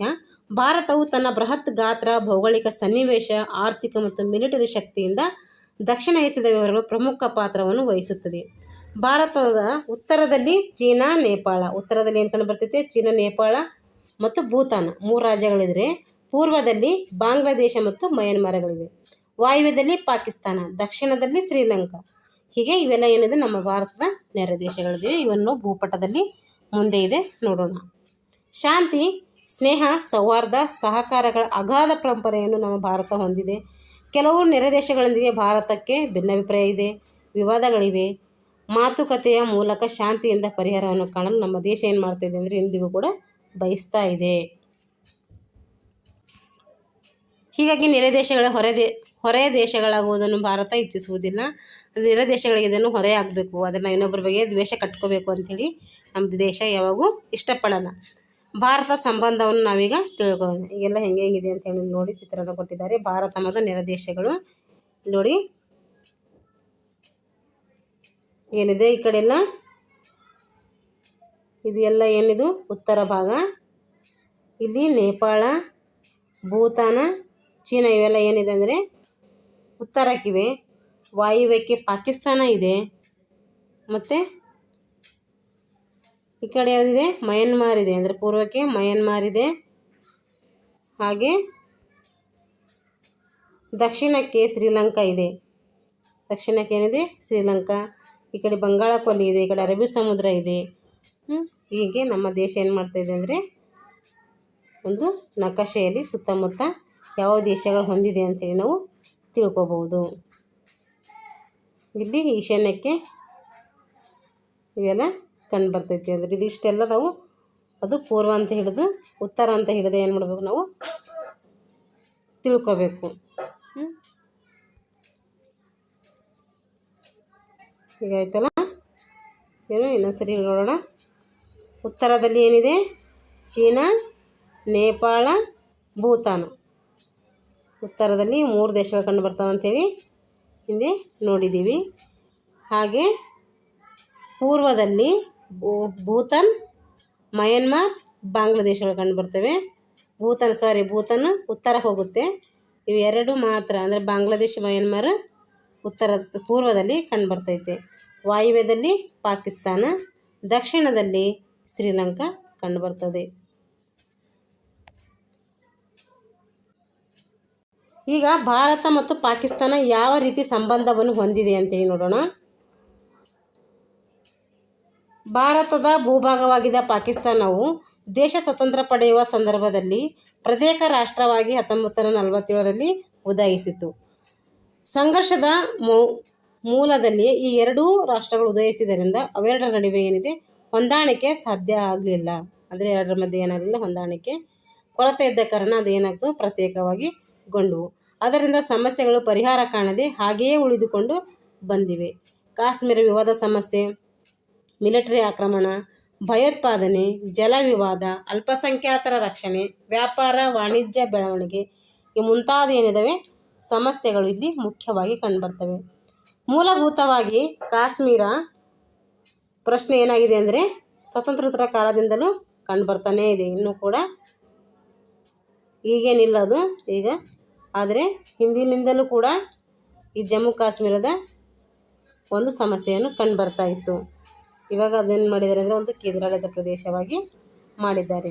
ಈವರೆಗೂ ಭಾರತ ಪಾಕಿಸ್ತಾನಗಳ ನಡುವೆ 4 ಬಾರಿ ಯುದ್ಧಗಳು ನಡೆದಿವೆ. 4 ಬಾರಿ ಯುದ್ಧ ನಡೆದಿವೆ ಅಂತೆ. ಅದು 1947, 1965, 1971, 1999 ಹೀಗೆ 4 ಸರಿ ಭಾರತ ಮತ್ತು ಪಾಕಿಸ್ತಾನದ ಮಧ್ಯೆ ಯುದ್ಧಗಳನ್ನು ನಡೀತಲೇ ಬಂದಿವೆ. 1948ರಲ್ಲಿ ಪಾಕಿಸ್ತಾನವು ಸಶಸ್ತ್ರ ಕ್ರಮದ ಮೂಲಕ ಕಾಶ್ಮೀರವನ್ನು ವಶಪಡಿಸಿಕೊಳ್ಳಲು ಪ್ರಯತ್ನಿಸಿ ಕಾಶ್ಮೀರದ ಕೆಲವು ಭಾಗಗಳನ್ನು ಮಾಡ್ತಿತ್ತು, ಆಕ್ರಮಿಸಿಕೊಂಡಿತ್ತು. ಇದನ್ನು ನಾವೇನಂತೀವಿ ಅಂದರೆ ಪಾಕ್ ಆಕ್ರಮಿತ ಕಾಶ್ಮೀರ ಅಂಥೇಳಿ ಕರಿತೀವಿ. ಇಂಗ್ಲೀಷಲ್ಲಿ ಪಾಕ್ ಆಕ್ಯುಪೈಡ್ ಕಾಶ್ಮೀರ್ ಅಂಥೇಳಿ ಕರಿತೀವಿ. ಕಾಶ್ಮೀರವು ಭಾರತದ ಒಂದು ಅವಿಭಾಜ್ಯ ಅಂಗವಾಗಿತ್ತು. ಈ ದಿಶೆಯಲ್ಲಿ ಅಮೆರಿಕವು ದ್ವಿಮುಖ ನೀತಿಯನ್ನು ಅನುಸರಿಸುತ್ತಾ ಬಂದಿದೆ. ಬೇರೆ ಬೇರೆ ಕಾರಣಗಳಿಗಾಗಿ ಪಾಕಿಸ್ತಾನಕ್ಕೆ ಶಸ್ತ್ರಾಸ್ತ್ರಗಳನ್ನು ಏನು ಮಾಡ್ತಾ ಇದ್ದಾರೆ, ಅಮೆರಿಕ ಪೂರೈಸ್ತಾ ಬರ್ತಾ ಇದೆ. 1962ರಲ್ಲಿ ಭಾರತ ಮತ್ತು ಚೀನಾ ಸಮರದ ನಂತರ ಪಾಕಿಸ್ತಾನವೇನು ಮಾಡ್ತು, ಚೀನಾದೊಂದಿಗೆ ಒಳ್ಳೆಯ ಸಂಬಂಧವನ್ನು ಹೊಂದ್ತಾ ಬಂತು. ಪಾಕಿಸ್ತಾನವು ಜಮ್ಮು ಕಾಶ್ಮೀರ ರಾಜ್ಯದಲ್ಲಿ ಸುಮಾರು 2700 ಚದರ ಮೈಲಿಗಳಷ್ಟು ಭಾರತ ಭೂಪ್ರದೇಶವನ್ನು ಚೀನಾಕ್ಕೆ ಏನು ಮಾಡಿತ್ತಂದರೆ ಈ ಪಾಕಿಸ್ತಾನ ನೀಡಿತು. 1965ರಲ್ಲಿ ಭಾರತ ಪಾಕ್ ಯುದ್ಧದಲ್ಲಿ ಭಾರತ ಸೆರೆ ಹಿಡಿದಂಥ 80,000ಕ್ಕೂ ಮೇಲ್ಪಟ್ಟ ಪಾಕಿಸ್ತಾನಿ ಸೈನಿಕರನ್ನು ಸ್ವದೇಶಕ್ಕೆ ಒಪ್ಪಿಸಿತು. ಕಾಶ್ಮೀರ ಸಮಸ್ಯೆಯನ್ನು ಕೇವಲ ಭಾರತ ಮತ್ತು ಪಾಕಿಸ್ತಾನ ನಡುವಿನ ಮಾತುಕತೆಯಿಂದ ಮಾತ್ರ ಬಗೆಹರಿಸಿಕೊಳ್ಳಬೇಕೆಂತೇಳಿ ಇದನ್ನು ಒಪ್ಪಂದ ಮಾಡಿಕೊಳ್ಳಲಾಯಿತು. ಪಾಕಿಸ್ತಾನದ ಸೈನ್ಯ ಪಡೆ ಹಾಗೂ ಭಾರತ ಬೆಂಬಲಿತ ಪೂರ್ವ ಪಾಕಿಸ್ತಾನದ ಬಾಂಗ್ಲಾದೇಶಗಳ ನಡುವೆ ತೀವ್ರ ಘರ್ಷಣೆ ಉಂಟಾಗಿ ಸಾಮಾನ್ಯವಾಗಿ ಈ ಯುದ್ಧವನ್ನು ಭಾರತ ಪಾಕಿಸ್ತಾನದ ನಡುವೆ ನಡೆದ 3ನೇ ಯುದ್ಧವೆಂತೇಳಿ ನಾವು ಪರಿಗಣಿಸಲಾಗಿದೆ. 1971ರಲ್ಲಿ ಭಾರತ ಪಾಕ್ ಯುದ್ಧ ನಡೆದು 1972ರಲ್ಲಿ ಶಿಮ್ಲಾದಲ್ಲಿ ಶೃಂಗಸಭೆ ನಡೆಯಿತು. ಆ ಕಾಲದಲ್ಲಿ ಶ್ರೀಮತಿ ಇಂದಿರಾ ಗಾಂಧಿಯವರು ಭಾರತದ ಪ್ರಧಾನಮಂತ್ರಿಯಾಗಿದ್ದರು. ಶೃಂಗಸಭೆಯಲ್ಲಿ ಕಾಶ್ಮೀರವು ಸೇರಿದಂತೆ ತಮ್ಮೊಳಗಿನ ಎಲ್ಲ ಸಮಸ್ಯೆಗಳನ್ನು ಮಾತುಕತೆಯ ಮೂಲಕ ಬಗೆಹರಿಸಬೇಕೆಂದು ಒಪ್ಪಂದ ಮಾಡಿಕೊಳ್ಳಲಾಯಿತು. ಈ ಒಪ್ಪಂದಕ್ಕೆ ನಾವೇನಂತ ಕರಿತೀವಿ ಅಂದರೆ ಸಿಮ್ಲಾ ಒಪ್ಪಂದ ಅಂಥೇಳಿ ಕರಿತೀವಿ. ಸಿಮ್ಲಾ ಒಪ್ಪಂದ ಯಾರ್ಯಾರ ಮಧ್ಯೆ ನಡೀತಂದರೆ ಇಂದಿರಾ ಗಾಂಧಿ ಮತ್ತು ಎಲ್ಲಿ ನಡೀತಿದ್ದು, ಶಿಮ್ಲಾದಲ್ಲಿ ನಡೀತೈತೆ. ಭಾರತ ಇಂದಿರಾ ಗಾಂಧಿ ಅವಾಗ ಏನಾಗ್ತಾರೆ, ಭಾರತ ಪ್ರಧಾನಮಂತ್ರಿ ಆಗಿರ್ತಾರೆ. ಆವಾಗ ಅವರು ಮಧ್ಯಸ್ಥಿಕೆ ಇದರಲ್ಲಿ ವಹಿಸ್ತಾರೆ. ಕಾರ್ಗಿಲ್ ಯುದ್ಧದಲ್ಲಿ ನಮ್ಮ ಸೈನಿಕರು ಹೋರಾಟ ಮಾಡ್ತಿರುವಂಥ ಒಂದು ಇದು ದೃಶ್ಯ. ಇದು ಕಾರ್ಗಿಲ್ ಯುದ್ಧ ಏನು ಮಾಡ್ತೈತೆ 1990ರಲ್ಲಿ ನಡೀತೈತೆ. ಅಟಲ್ ಬಿಹಾರಿ ವಾಜಪೇಯಿ ಅವರು ಅಮೃತ್ಸರದ ಲಾಹೋರ್ ಬಸ್ ಯಾತ್ರೆಯನ್ನು ಪ್ರಾರಂಭಿಸುವ ಮೂಲಕ 2 ರಾಷ್ಟ್ರಗಳ ಸಂಬಂಧವನ್ನು ಉತ್ತಮಪಡಿಸಲು ಪ್ರಯತ್ನ ಮಾಡಿದರು. ತದನಂತರದಲ್ಲಿ ನಡೆದ ಆಗ್ರಾ ಶೃಂಗಸಭೆಯಲ್ಲಿ 2 ರಾಷ್ಟ್ರಗಳ ನಡುವೆ ಶಾಂತಿ ಸ್ಥಾಪನೆಯನ್ನು ಮಾಡಬೇಕಂತೇಳಿ ಭಾವಿಸಿದರು. ಆದರೆ ಶೃಂಗಸಭೆ ಏನಾಯಿತು, ಅವಾಗ ವಿಫಲವಾಯಿತು. ಈ ವಿಫಲತೆಯ ಪಾಕಿಸ್ತಾನ ಭಯೋತ್ಪಾದಕರಿಗೆ ಪ್ರೋತ್ಸಾಹ ನೀಡಿದಂತೆ ಆಯಿತು. ಪರಿಣಾಮವಾಗಿ ಪಾಕ್ ಪ್ರೇರಿತ ಭಯೋತ್ಪಾದಕರು ಡಿಸೆಂಬರ್ 13, 2001ರಂದು ಭಾರತ ಸಂಸತ್ತಿನ ಮೇಲೆ ಏನು ಮಾಡಿದ್ರು, ದಾಳಿಯನ್ನು ಮಾಡಿದ್ರು. ಇದು ಭಾರತ ಮತ್ತು ಪಾಕಿಸ್ತಾನದ ಸಂಬಂಧವನ್ನು ಮತ್ತಷ್ಟು ಹದಗೆಡಲಿಕ್ಕೆ ಇದೊಂದು ಕಾರಣವಾಯಿತು. ತಮ್ಮ ರಕ್ಷಣಾ ವ್ಯವಸ್ಥೆಯನ್ನು ಬಲಗೊಳಿಸಲು ಎರಡೂ ರಾಷ್ಟ್ರಗಳು ಸತತವಾಗಿ ಪೈಪೋಟಿ ನಡೆಸ್ತಾ ಇದ್ದೇವೆ. ಹೀಗಿದ್ದರೂ ಭಾರತ ಎಲ್ಲ ಭಿನ್ನಾಭಿಪ್ರಾಯಗಳನ್ನು ಮರೆತು ನಮ್ಮ ನೆರೆ ದೇಶದ ಪಾಕಿಸ್ತಾನಕ್ಕೆ ಏನು ಮಾಡ್ತಾ ಇದೆ, ಸ್ನೇಹಹಸ್ತವನ್ನು ಚಾಚ್ತಾ ಇದೆ. ಈಗ ಭಾರತ ಮತ್ತು ಪಾಕಿಸ್ತಾನದಾಯಿತು. ಇವಾಗ ಭಾರತ ಮತ್ತು ಚೀನಾದ ನಡುವೆ ಯಾವ ರೀತಿ ಸಂಬಂಧ ಇದೆ ಅಂತ ನೋಡೋಣ. ಭಾರತ ನೆರೆಯ ರಾಷ್ಟ್ರಗಳಲ್ಲಿ ಚೀನಾ ಕೂಡ ಪ್ರಮುಖವಾದಂಥ ಒಂದು ರಾಷ್ಟ್ರ. ಏಕೆಂದರೆ ಭಾರತ ಮತ್ತು ಚೀನಾದ ನಡುವೆ ಗಡಿರೇಖೆ ಏನಾಗಿದೆ, ಸುದೀರ್ಘವಾಗಿದೆ. ಭಾರತವು ಚೀನಾಕ್ಕೆ ವಿಶ್ವಸಂಸ್ಥೆಯಲ್ಲಿ ಸ್ಥಾನ ದೊರಕಿಸಿಕೊಳ್ಳಲು ಯತ್ನಿಸಿತು. ಭಾರತವು ಆರಂಭದಿಂದಲೂ ಚೀನಾದೊಡನೆ ಶಾಂತಿಯುತ ಸಂಬಂಧವನ್ನೇ ಕೂಡ ಇದು ಅಪೇಕ್ಷಿಸ್ತಾ ಇದೆ. ಚೀನಾ ಮತ್ತು ಭಾರತ ನಡುವೆ ಸಂಘರ್ಷಕ್ಕೆ ಟಿಬೆಟ್ ಮತ್ತು ಅರುಣಾಚಲ ಪ್ರದೇಶಕ್ಕೆ ಸಂಬಂಧಿಸಿದ ವಿಚಾರಗಳು ಇಲ್ಲಿ ಮುಖ್ಯ ಕಾರಣವಾಗಿ ಪರಿಣಮಿಸ್ತವೆ. 1950ರಲ್ಲಿ ಚೀನಾವು ಟಿಬೆಟಿನಲ್ಲಿ ಕೈಗೊಂಡ ಸಶಸ್ತ್ರ ಕಾರ್ಯಾಚರಣೆಯಿಂದಾಗಿ ಭಾರತ ಏನಾಯಿತು, ನಿರಾಶೆಗೊಳ್ತು. ಟಿಬೆಟಿಯನ್ನರು ಸ್ವಾಯತ್ತತೆಯನ್ನು ದಮನ ಮಾಡಲು ಪ್ರಯತ್ನಿಸಿದಾಗ ಭಾರತವು ಟಿಬೆಟಿಯನ್ನರಿಗೆ ತನ್ನ ಬೆಂಬಲವನ್ನು ನೀಡಿತು. ಮಾನವ ಹಕ್ಕುಗಳ ಪ್ರತಿಪಾದನೆಯನ್ನು ಅದರ ಬಗ್ಗೆ ಹೋರಾಟ ಮಾಡಿತು. ಆದರೆ ಚೀನಾ ಈ ಸಲಹೆಯನ್ನು ತಿರಸ್ಕರಿಸುವುದರ ಜೊತೆಗೆ ತನ್ನ ಆಂತರಿಕ ವ್ಯವಹಾರದಲ್ಲಿ ಭಾರತ ಹಸ್ತಕ್ಷೇಪ ಮಾಡ್ತಾ ಇದೆ ಅಂತೇಳಿ ಅದರ ವಿರುದ್ಧ ಏನಾಯ್ತು ಅಂದರೆ ಕಿಡಿ ಕಾರ್ತಾ ಇತ್ತು.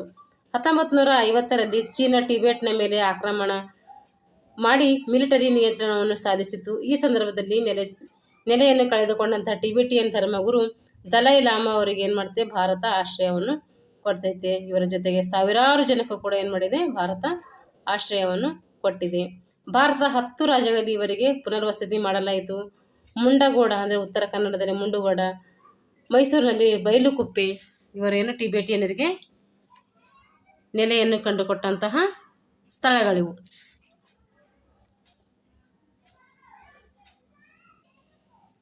ಚೀನಾ ಭಾರತವು ಪೂರ್ವ ಗಡಿ ಭಾಗದ ಅನೇಕ ಪ್ರದೇಶಗಳನ್ನು ವಶಪಡಿಸಿಕೊಂಡಿತು.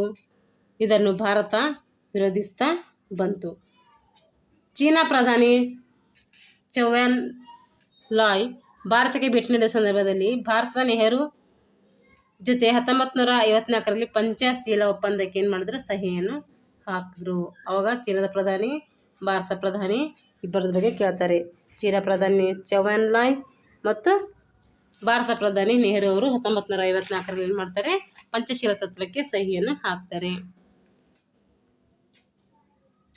ಚೀನಾದ ಪಠ್ಯಪುಸ್ತಕಗಳಲ್ಲಿ ಭಾರತದ ಕೆಲವು ಭಾಗಗಳನ್ನು ತನ್ನದೆಂದು ತೋರಿಸುತ್ತಾ ಭೂಪಟವನ್ನು ತಿದ್ದುಪಡಿ ಮಾಡಬೇಕೆಂಬ ಬೇಡಿಕೆಯನ್ನು ಭಾರತ ಮುಂದಿಟ್ಟಿತು. ಇದಕ್ಕೆ ಚೀನಾದ ಪ್ರಧಾನಿ ಒಪ್ಪಿಕೊಂಡರೂ ಈ ಕುರಿತಂಥ ಯಾವುದೇ ಬದಲಾವಣೆಯನ್ನು ಮಾಡಿಲ್ಲ. ಏನು ಮಾಡ್ತಾಯಿದೆ ಅಂತೆ, ಚೀನಾದಲ್ಲಿ ಪಠ್ಯಪುಸ್ತಕಗಳಲ್ಲಿ ಭಾರತದ ಕೆಲವು ಭಾಗಗಳನ್ನು ತನ್ನ ಭಾಗ ಅಂತೇಳಿ ತೋರಿಸ್ತಾ ಇದೆ ಅಂತೆ. ಇದೆಲ್ಲ ಗಮನಿಸಬೇಕು. ಟಿಬೆಟ್ನ ಸಮಸ್ಯೆಯ ಹಿನ್ನೆಲೆಯಲ್ಲಿ ಚೀನಾವು ಭಾರತದ ಮೇಲೆ 1962ರಲ್ಲಿ ಈಶಾನ್ಯ ಗಡಿ ನಾಡಿನಿಂದ ಹಿಡಿದು ಲಡಾಖ್ ತನಕ ಭಾರೀ ಆಕ್ರಮಣ ಮಾಡಿತು. ಆದರೆ ಇದು ಏಕಪಕ್ಷೀಯವಾಗಿ ಕದನ ವಿರಾಮವನ್ನು ಘೋಷಿಸಿತು. ಅಷ್ಟರೊಳಗೆ ಚೀನಾ ಸುಮಾರು 12,000 ಮೈಲಿಗಳಷ್ಟು ಪ್ರದೇಶವನ್ನು ವಶಪಡಿಸಿಕೊಂಡಿತು. ಇದರಿಂದ ಪಂಚಶೀಲ ಸೂತ್ರಗಳಿಗೆ ಕಾರಣರಾದ ನೆಹರು ಏನು ಮಾಡಿದ್ರು ಅಂದರೆ ಅವರೇನು ಮಾಡಲಿಲ್ಲ, ಈ ಪಂಚಶೀಲ ತತ್ವಗಳ ಪ್ರಕಾರ ಚೀನಾ ನಡ್ಕೊಳ್ಳಿಲ್ಲ. ಇದಕ್ಕೆ ಎರಡು ದೇಶಗಳ ನಡುವೆ ಗಡಿಯನ್ನು ಯಥಾಸ್ಥಿತಿ ಅಂದರೆ ಲೈನ್ ಆಫ್ ಆ್ಯಕ್ಚುವಲ್ ಕಂಟ್ರೋಲ್ ಇದು ಮುಂದುವರಿತಾ ಬಂತು.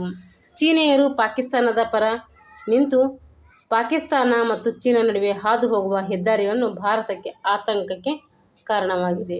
ಏನು ಮಾಡ್ತಾ ಇದ್ದಾರೆ, ಚೀನಾ ಮತ್ತು ಪಾಕಿಸ್ತಾನಿಯರು ಒಂದುಗೂಡಿದರು.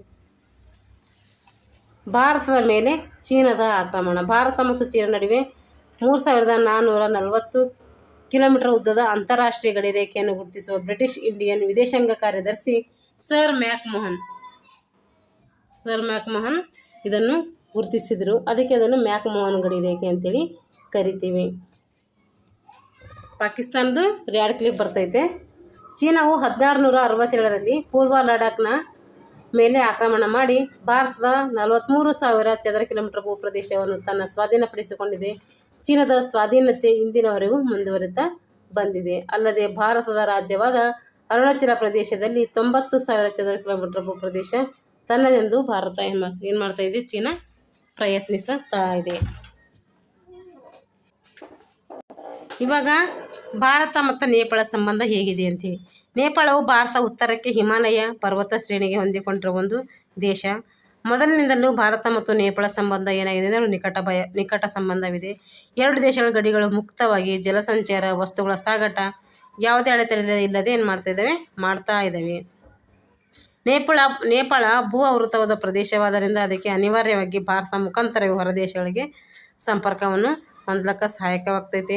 ಅದಕ್ಕೆ ಹೊಂದಿಕೊಂಡಿರುವ ಇನ್ನೊಂದು ದೇಶವೆಂದರೆ ಚೀನಾ. ಆದರೆ ಅದು ಸಾಗರೋತ್ತರ ಪ್ರದೇಶವಾದ್ದರಿಂದ ಸಂಪರ್ಕ ಕಷ್ಟ ಸಾಧ್ಯವಾಗಿ ಅಂದರೆ ಸುಲಭವಾಗಿ ವ್ಯಾಪಾರ ಮಾಡಲಿಕ್ಕೆ ಅನುಕೂಲವಾಗ್ತಾ ಇಲ್ಲ. ಹೀಗಾಗಿ ನೇಪಾಳವು ಭಾರತದೊಂದಿಗೆ ಉತ್ತಮ ಬಾಂಧವ್ಯವನ್ನು ಬಯಸ್ತಾ ಇದೆ. ಭಾರತ ನೇಪಾಳ ಸಂಬಂಧವು 1950ರ ಸ್ನೇಹ ಮತ್ತು ಶಾಂತಿ ಒಪ್ಪಂದವನ್ನು ಆಧರಿಸಿದೆ. ಸಾರಿಗೆ ಸಂಪರ್ಕ, ನೀರಾವರಿ, ವಿದ್ಯುತ್, ಅರಣ್ಯ, ಶಿಕ್ಷಣ ಮೊದಲಾದ ಕ್ಷೇತ್ರಗಳಲ್ಲಿ ನೇಪಾಳಕ್ಕೆ ಏನು ಮಾಡ್ತಾ ಇದೆ, ಭಾರತ ಸಹಾಯವನ್ನು ಮಾಡ್ತಾ ಬಂದಿದೆ, ಈಗಲೂ ಮಾಡ್ತಾನೇ ಇದೆ. ಭಾರತವು 1971ರಲ್ಲಿ ಇಂಡೋ-ನೇಪಾಳ ಒಪ್ಪಂದಕ್ಕೆ ಸಹಿ ಹಾಕಿತು. ಅದರ ಪ್ರಕಾರ ನೇಪಾಳದ ಮೂಲಕ ವಸ್ತು ಸಾಮಗ್ರಿಗಳ ಸುಂಕ ನೀಡದೆ ಮುಕ್ತವಾಗಿ ಭಾರತಕ್ಕೆ ತರಬಹುದು. ಇತ್ತೀಚಿನ ದಿನಗಳಲ್ಲಿ ಮಾವೋವಾದಿಗಳು ನೇಪಾಳದಲ್ಲಿ ಪ್ರಬಲರಾಗುತ್ತಿದ್ದು ಅವರು ಎರಡೂ ದೇಶಗಳ ನಡುವೆ ಸಂಬಂಧಕ್ಕೆ ಆತಂಕವನ್ನು ಒಡ್ತಾ ಇದ್ದಾರೆ. ಅಂದರೆ ಅವ್ರೇನು ಮಾಡ್ತಾ ಇಲ್ಲ, ಇಬ್ಬರ ಮಧ್ಯೆ ತಂದಿರುವಂಥ ಒಂದು ಕೆಲಸ ಮಾಡ್ತಾ ಇದ್ದಾರೆ. ರಾಜ ಕುಟುಂಬದ ಸದಸ್ಯರನ್ನು ಹತ್ಯೆ ಮಾಡಲಾಗಿದ್ದು ಆಂತರಿಕ ಕ್ಷೋಭೆ ಸೃಷ್ಟಿಯಾಗಿದೆ. ಇತ್ತೀಚೆಗೆ ನೇಪಾಳದಲ್ಲಿ ರಾಜಪ್ರಭುತ್ವ ಕೊನೆಗೊಂಡು ಪ್ರಜಾಪ್ರಭುತ್ವ ವ್ಯವಸ್ಥೆ ಜಾರಿಗೆ ಬಂದಿದೆ. ಹಾಗೆ ಭಾರತ ಮತ್ತು ಭೂತಾನ್ ಮಧ್ಯೆ ಹೇಗೆ ಸಂಬಂಧ ಇದೆ ಅಂತೇಳಿ 1949ರಲ್ಲಿ ಭಾರತ ಭೂತಾನ್ ಮಾಡಿಕೊಂಡ ಒಪ್ಪಂದದಂತೆ ಭಾರತವು ಭೂತಾನಿನ ಆಂತರಿಕ ವ್ಯವಹಾರದಲ್ಲಿ ಕೈ ಹಾಕುವಂತಿಲ್ಲ ಮತ್ತು ಭರವಸೆ ನೀಡಿತು. ಭೂತಾನ್ ತನ್ನ ಬಾಹ್ಯ ವ್ಯವಹಾರಗಳಲ್ಲಿ ಭಾರತದ ಮಾರ್ಗದರ್ಶನ ಪಡೆಯಲು ಒಪ್ಪಿಗೆ ನೀಡಿತು. ಭಾರತವು ನಡೆಸಿದ ಯತ್ನದ ಫಲವಾಗಿ ಭೂತಾನ್ ವಿಶ್ವಸಂಸ್ಥೆಯ ಸದಸ್ಯತ್ವವನ್ನು ಪಡೆಯಿತು. 1961ರಿಂದ 1981ರವರೆಗೆ ಭಾರತ ಭೂತಾನದ ಆರ್ಥಿಕ ಅಭಿವೃದ್ಧಿಗೆ ನೆರವು ನೀಡಿತಲ್ಲದೆ ಅನೇಕ ಯೋಜನೆಗಳಿಗೆ ಪೂರ್ಣ ಪ್ರಮಾಣದಲ್ಲಿ ಹಣವನ್ನು ಒದಗಿಸಿತು. ಭೂತಾನ್ ಸಾರ್ಕ್ನ ಸದಸ್ಯ ರಾಷ್ಟ್ರವಾಗಿ ಕಂಡುಬರ್ತಾ ಇದೆ. ಭಾರತ ಮತ್ತು ಶ್ರೀಲಂಕಾ ಭಾರತದ ದಕ್ಷಿಣಕ್ಕೆ ಇರುವ ಒಂದು ದ್ವೀಪ ರಾಷ್ಟ್ರವಾಗಿದೆ. ರಾಮಾಯಣ ಕಾಲದಿಂದಲೂ ಭಾರತ ಮತ್ತು ಶ್ರೀಲಂಕಾದ ನಡುವೆ ಉತ್ತಮ ಸಂಬಂಧವನ್ನು ಹೊಂದುತ್ತಾ ಬಂದಿದೆ. ಅಶೋಕನು ಬೌದ್ಧ ಧರ್ಮ ಪ್ರಚಾರಕ್ಕೆ ತನ್ನ ಪ್ರತಿನಿಧಿಗಳನ್ನು ಅಲ್ಲಿ ಕಳಿಸಿದನು. ಭಾರತ ಮತ್ತು ಶ್ರೀಲಂಕಾ ನಡುವೆ ಸಾಂಸ್ಕೃತಿಕ ಸಂಬಂಧವನ್ನು ಮತ್ತಷ್ಟು ಸೃಷ್ಟಿಯಾಗಿದೆ. ಶ್ರೀಲಂಕೆಯಲ್ಲಿ ಎರಡು ಜನಾಂಗೀಯ ಗುಂಪುಗಳಿದ್ದು, ಒಂದು ಸಿಂಹಳೀಯ, ಮತ್ತೊಂದು ತಮಿಳರು. ಸಿಂಹಳೀಯರು ಶ್ರೀಲಂಕಾದ ಮೂಲ ನಿವಾಸಿಗಳು, ತಮಿಳರು ತಮಿಳುನಾಡಿನ ಬಂದಂಥ ವಲಸಿಗರು. ಇವರುಗಳ ನಡುವೆ ನಿರಂತರವಾಗಿ ಸಂಘರ್ಷಗಳು ನಡೀತಾ ಇದ್ದಾವೆ. ಶ್ರೀಲಂಕಾದಲ್ಲಿರುವ ತಮಿಳರು ತಮ್ಮ ಹಕ್ಕು ಬಾಧ್ಯತೆಗಳಿಗಾಗಿ ಪ್ರತ್ಯೇಕ ರಾಜ್ಯ ಸ್ಥಾಪನೆ ಮಾಡಬೇಕಂತ ಹೋರಾಟ ಮಾಡ್ತಾ ಇದ್ದಾರೆ. 2 ದಶಕಗಳಿಂದಲೂ ಈ ಹೋರಾಟ ಮುಂದುವರಿಯುತ್ತಾ ಬಂದಿದೆ. ಇಷ್ಟಾದರೂ ಭಾರತ ಶ್ರೀಲಂಕಾದೊಂದಿಗೆ ಉತ್ತಮ ಬಾಂಧವ್ಯವನ್ನು ಹೊಂದಲು ಇಚ್ಛಿಸುತ್ತದೆ. ಪಾಕ್ ಕೊಲ್ಲಿಯ ಮಧ್ಯೆ ಇರುವ ಕಚ್ ದ್ವೀಪದ ಮೇಲಿನ ಹಕ್ಕಿಗಾಗಿ 1974-76ರಲ್ಲಿ ಭಾರತವು ಶ್ರೀಲಂಕಾದೊಂದಿಗೆ ಒಪ್ಪಂದವನ್ನು ಮಾಡಿಕೊಂಡಿದೆ. ವ್ಯಾಪಾರವು ಬಗ್ಗೆ ಒಪ್ಪಂದ ಮಾಡಿಕೊಳ್ಳಲಾಯಿತು. ಅಂದರೆ ಸಮುದ್ರ ವ್ಯಾಪಾರದ ಬಗ್ಗೆ ಒಪ್ಪಂದ ಮಾಡಿಕೊಳ್ಳಲಾಯಿತು. 1987ರಲ್ಲಿ ಶ್ರೀಲಂಕಾ ಸರ್ಕಾರವು ದೇಶದೊಳಗಿನ ತಮಿಳರ ರಾಜಕೀಯ ಪ್ರತ್ಯೇಕತೆಗಾಗಿ ಮಾಡುತ್ತಿದ್ದ ಹೋರಾಟವನ್ನು ಶಮನಗೊಳಿಸಲು ಭಾರತ ನೆರವನ್ನು ಕೇಳಿಕೊಂಡಿತು. ಅದಕ್ಕೆ ಸಂಬಂಧಿಸಿದಂತೆ 1988ರಲ್ಲಿ ಭಾರತ ಪ್ರಧಾನಿಯಾಗಿದ್ದಂತಹ ರಾಜೀವ್ ಗಾಂಧಿ ಮತ್ತು ಶ್ರೀಲಂಕಾದ ಅಧ್ಯಕ್ಷ ಜಯವರ್ಧನ್ ಇವರೊಳಗೆ ಒಪ್ಪಂದ ಆಯಿತು. ಇದು ಶ್ರೀಲಂಕಾಕ್ಕೆ ಕಳಿಸಿ ಕೊಡಲಾಯಿತು ಒಪ್ಪಂದ ಮಾಡಿಕೊಂಡು. ಶ್ರೀಲಂಕೆಯ ತಮಿಳರ ಸಮುದಾಯದ ಭಾರತ ಕೈಗೊಂಡ ಕ್ರಮವನ್ನು ವಿರೋಧಿಸ್ತಾ ಇತ್ತು. ಈ ಹಿನ್ನೆಲೆಯಲ್ಲಿ ರಾಜೀವ್ ಗಾಂಧೀಜಿಯವರು ಶ್ರೀಲಂಕಾಗೆ ಭೇಟಿ ನೀಡಿದ ಸಂದರ್ಭದಲ್ಲಿ ಹತ್ಯೆಯ ವಿಫಲ ಪ್ರಯತ್ನ ನಡೆಯಿತು. ಇಷ್ಟಾದರೂ ಭಾರತದ ನಿಲುವನ್ನು ಒಪ್ಪದ ಶ್ರೀಲಂಕೆಯು ತಮಿಳ ಉಗ್ರಗಾಮಿಗಳ ವಿಮೋಚನೆ ಸಂಘಟನೆಯು ಏನು ಮಾಡ್ತಂದರೆ ಸ್ಥಾಪನೆಯಾಯಿತು. ರಾಜೀವ್ ಗಾಂಧೀಜಿಯವರು 1992 ಮೇ 21ರಂದು ಹತ್ಯೆ ಮಾಡಿತು. ಹೀಗಿದ್ದರೂ ಭಾರತವು ಶ್ರೀಲಂಕೆಯೊಂದಿಗೆ ಮಿತ್ರತ್ವ ಭಾವನೆಯನ್ನು ಮುಂದುವರಿಸಿಕೊಂಡು ಬರ್ತಾ ಇದೆ. ಆದರೆ LTTE ಪರಮೋಚ್ಚ ನಾಯಕರಾಗಿದ್ದ ವೇಲುಪಿಳ್ಳೆ ಪ್ರಭಾಕರನ್ ಅವರು ಏನು ಮಾಡಿದ್ರಂದರೆ ತಮಿಳರ ಉಗ್ರಗಾಮಿ ಹೋರಾಟಗಳನ್ನು ಸ್ಥಗಿತಗೊಳಿಸಿದೆ. ಶ್ರೀಲಂಕೆಯ ಸರ್ಕಾರವು ತಮ್ಮ ಸಂವಿಧಾನದ ಚೌಕಟ್ಟಿನಲ್ಲಿ ಸಮಸ್ಯೆಗೆ ಪರಿಹಾರಗಳನ್ನು ಕಂಡುಕೊಳ್ಳಬೇಕೆಂದೇಳಿ ದೃಢವಾದಂಥ ನಿಲುವನ್ನು ಹೊಂದಿದ್ದಾರೆ. ಇವಾಗ ಭಾರತ ಮತ್ತು ಬಾಂಗ್ಲಾದೇಶ ನಡುವೆ ಯಾವ ರೀತಿ ಸಂಬಂಧ ಇದೆ. ಬಾಂಗ್ಲಾದೇಶವು ಪಾಕಿಸ್ತಾನದ ಒಂದು ಭಾಗವಾಗಿದ್ದು ಅದನ್ನು ಪೂರ್ವ ಪಾಕಿಸ್ತಾನ ಅಂತೇಳಿ ಕರಿತೀವಿ. ಪೂರ್ವ ಪಾಕಿಸ್ತಾನ 1960 ಏನು ಮಾಡಿದೆ ಪ್ರತ್ಯೇಕ ರಾಷ್ಟ್ರವಾಗಿ ಹೊರಹೊಮ್ಮಿದೆ. ಶೇಖ್ ಮುಜಿಬುರ್ ರೆಹಮಾನ್ ನೇತೃತ್ವದಲ್ಲಿ ಒಂದು ಸಂಘಟನೆಯನ್ನು ಅವಾಮಿ ಲೀಗ್ ಎಂಬ ಒಂದು ಚಳವಳಿಯನ್ನು ಮಾಡಲಾಯಿತು.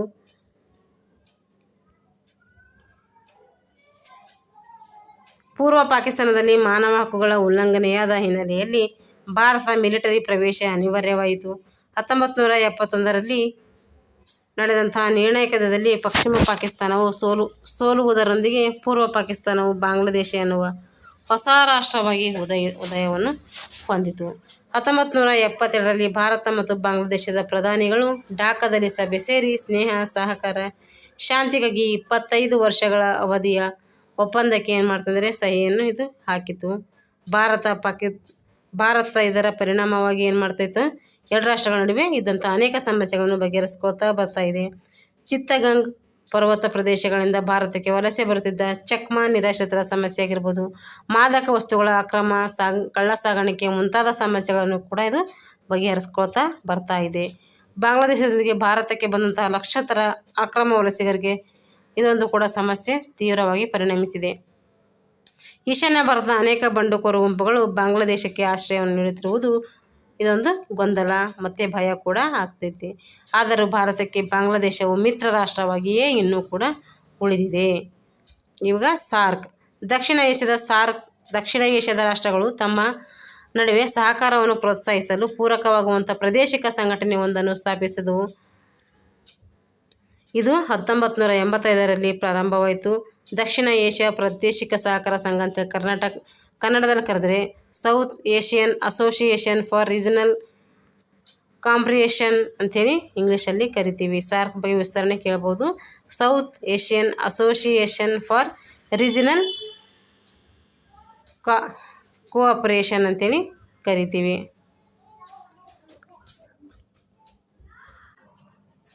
ಇದು ಒಟ್ಟು 7 ರಾಷ್ಟ್ರಗಳನ್ನು ಒಳಗೊಂಡಿದೆ. ಆಮೇಲೆ ಏನಾಯ್ತಂದರೆ ಅಫಘಾನಿಸ್ತಾನ ಇದರಲ್ಲಿ ಸೇರಿದೆ. ಎಷ್ಟರಲ್ಲಿ ಅಂದರೆ 2007ರಲ್ಲಿ ಇದು 14ನೇ ಶೃಂಗಸಭೆ ಆವಾಗ ನಡೆದಿರೋದು. ಸಾರ್ಕ್ನ ಸದಸ್ಯ ರಾಷ್ಟ್ರವಾಗಿ ಏನು ಮಾಡಲಾಗಿದೆ ಅಂದರೆ ಅಫಘಾನಿಸ್ತಾನವನ್ನು ಸೇರಿಸಿಕೊಳ್ಳಲಾಗಿದೆ.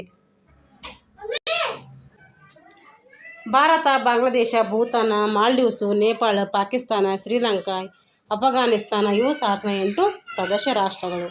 ಶೈಕ್ಷಣಿಕ ವಿಷಯಗಳಿಗೆ ಸಂಬಂಧಿಸಿದಂಥ ಮಾಹಿತಿ ಏನು ಮಾಡಲಿದೆ, ಭಾರತವು ಪ್ರತ್ಯೇಕ ಒಂದು ಉಪಗ್ರಹವನ್ನು ಒಂದನ್ನು ಉಡಾವಣೆ ಮಾಡಿದೆ. ಇದರ ಬಳಕೆಯು ಎಲ್ಲ ಸಾರ್ಕ್ ರಾಷ್ಟ್ರಗಳು ಏನು ಮಾಡ್ತಾ ಇದ್ದಾವೆ. ಸಾರ್ಕ್ನ ಉದ್ದೇಶಗಳು ಏನೇನಿದ್ದಾವೆ ಅಂತ ಹೇಳಿ ನೋಡೋಣ. ಸಾರ್ಕ್ನ ಉದ್ದೇಶಗಳೇನಪ್ಪ ಅಂದರೆ ದಕ್ಷಿಣ ಏಷ್ಯಾದ ರಾಷ್ಟ್ರಗಳ ನಡುವೆ ಪರಸ್ಪರ ನಂಬಿಕೆ ವಿಶ್ವಾಸವನ್ನು ವೃದ್ಧಿಸಬೇಕು, ದಕ್ಷಿಣ ಏಷ್ಯಾದ ಜನತೆಯ ಕ್ಷೇಮಾಭಿವೃದ್ಧಿಯನ್ನು ಪ್ರೋತ್ಸಾಹಿಸಬೇಕು, ಆರ್ಥಿಕ, ಸಾಂಸ್ಕೃತಿಕ, ತಾಂತ್ರಿಕ, ವೈಜ್ಞಾನಿಕ ಕ್ಷೇತ್ರಗಳಿಗೆ ಸಂಬಂಧಿಸಿದಂಥ ಪರಸ್ಪರ ಸಹಕಾರ ಮತ್ತು ಸಹೋದ್ಯೋಗವನ್ನು ಒದಗಿಸಬೇಕು, ಅಭಿವೃದ್ಧಿ ಹೊಂದಿದ ರಾಷ್ಟ್ರಗಳಲ್ಲಿ ಸಂಬಂಧವನ್ನು ಬಲಪಡಿಸಬೇಕು. ಸಾರ್ಕ್ ಸದಸ್ಯ ರಾಷ್ಟ್ರಗಳು ಭಾರತ ಏಕಮುಖ ನಿರೀಕ್ಷೆಯನ್ನು ಮಾಡುತ್ತಿರುವುದು, ಭಾರತವನ್ನು ಸಂಶಯ ಮತ್ತು ಭಯ ದೃಷ್ಟಿಯಿಂದ ನೋಡುವುದು ಇದರ ಬೆಳವಣಿಗೆಗೆ ಅಡ್ಡಿಯಾಗಿ ಪರಿಣಮಿಸಿದೆ. ಹೀಗೆ ಇದಕ್ಕೆ ಸಂಬಂಧಪಟ್ಟಂಥ ಪ್ರಶ್ನೋತ್ತರಗಳಿವೆ, ಇವೆಲ್ಲ ನೀವು ನೋಡ್ಕೊಳ್ಳಿ. ಈಗ 4ನೇ ಅಧ್ಯಾಯವಾದಂತಹ ವಿಶ್ವಸಂಸ್ಥೆ. ಇತಿಹಾಸದಲ್ಲಿ ಅತಿ ಭೀಕರವಾದಂಥ 2ನೇ ಮಹಾಯುದ್ಧ ಯುರೋಪಿನ ರಾಷ್ಟ್ರಗಳ ನಡುವೆ ಸತತ 6 ವರ್ಷಗಳ ಕಾಲ ನಡೆದು 4 ಕೋಟಿ ಜನ ಅಪಾರ ಪ್ರಮಾಣದ ಏನು ಮಾಡಿದವು ಅಂದರೆ ಸ್ವತ್ತುಗಳನ್ನು ವಿನಾಶವನ್ನು ಹೊಂದಿದವು. ಈ ಪಾಠದಲ್ಲಿ ವಿಶ್ವಸಂಸ್ಥೆ ಸ್ಥಾಪನೆ ಹಿನ್ನೆಲೆ ಏನು, ಅದು ಯಾಕೆ ಸ್ಥಾಪನೆ ಆಯಿತು, ಅದರ ಉದ್ದೇಶಗಳನ್ನು, ಅದರ ಅಂಗಸಂಸ್ಥೆಗಳವ್ಯಾವು, ವಿಶೇಷ ಸೇವಾ ಸಂಸ್ಥೆಗಳವ್ಯಾವು, ಅವುಗಳ ಸಾಧನೆಗಳನ್ನು ಕೂಡ ಏನು ಮಾಡಿದ್ದಾರೆ ಇಲ್ಲಿ ವಿವರಿಸಲಾಗಿದೆ. ಭಾರತ ವಹಿಸಿದಂಥ ಪಾತ್ರ ಅಂದರೆ ವಿಶ್ವಸಂಸ್ಥೆಯಲ್ಲಿ ಭಾರತ ಏನು ಪಾತ್ರ ವಹಿಸ್ತಿದೆ ಇದೆಲ್ಲರ ಬಗ್ಗೆ ಈ ಪಾಠದಲ್ಲಿ ತಿಳ್ಕೊತೀವಿ. ಇಲ್ಲಿ ಕೊಟ್ಟಿರುವ ಲಾಂಛನವನ್ನು ಏನು ಮಾಡ್ತೀವಿ ಅಂದರೆ ನಾವು ಗಮನಿಸಿದಾಗ ಇದು ವಿಶ್ವಸಂಸ್ಥೆಯ ಲಾಂಛನದ 2 ಕಡೆಗಳಲ್ಲಿ ಏನಿದೆ, ಅಲಿವ್ ರೆಂಬೆಗಳಿವೆ.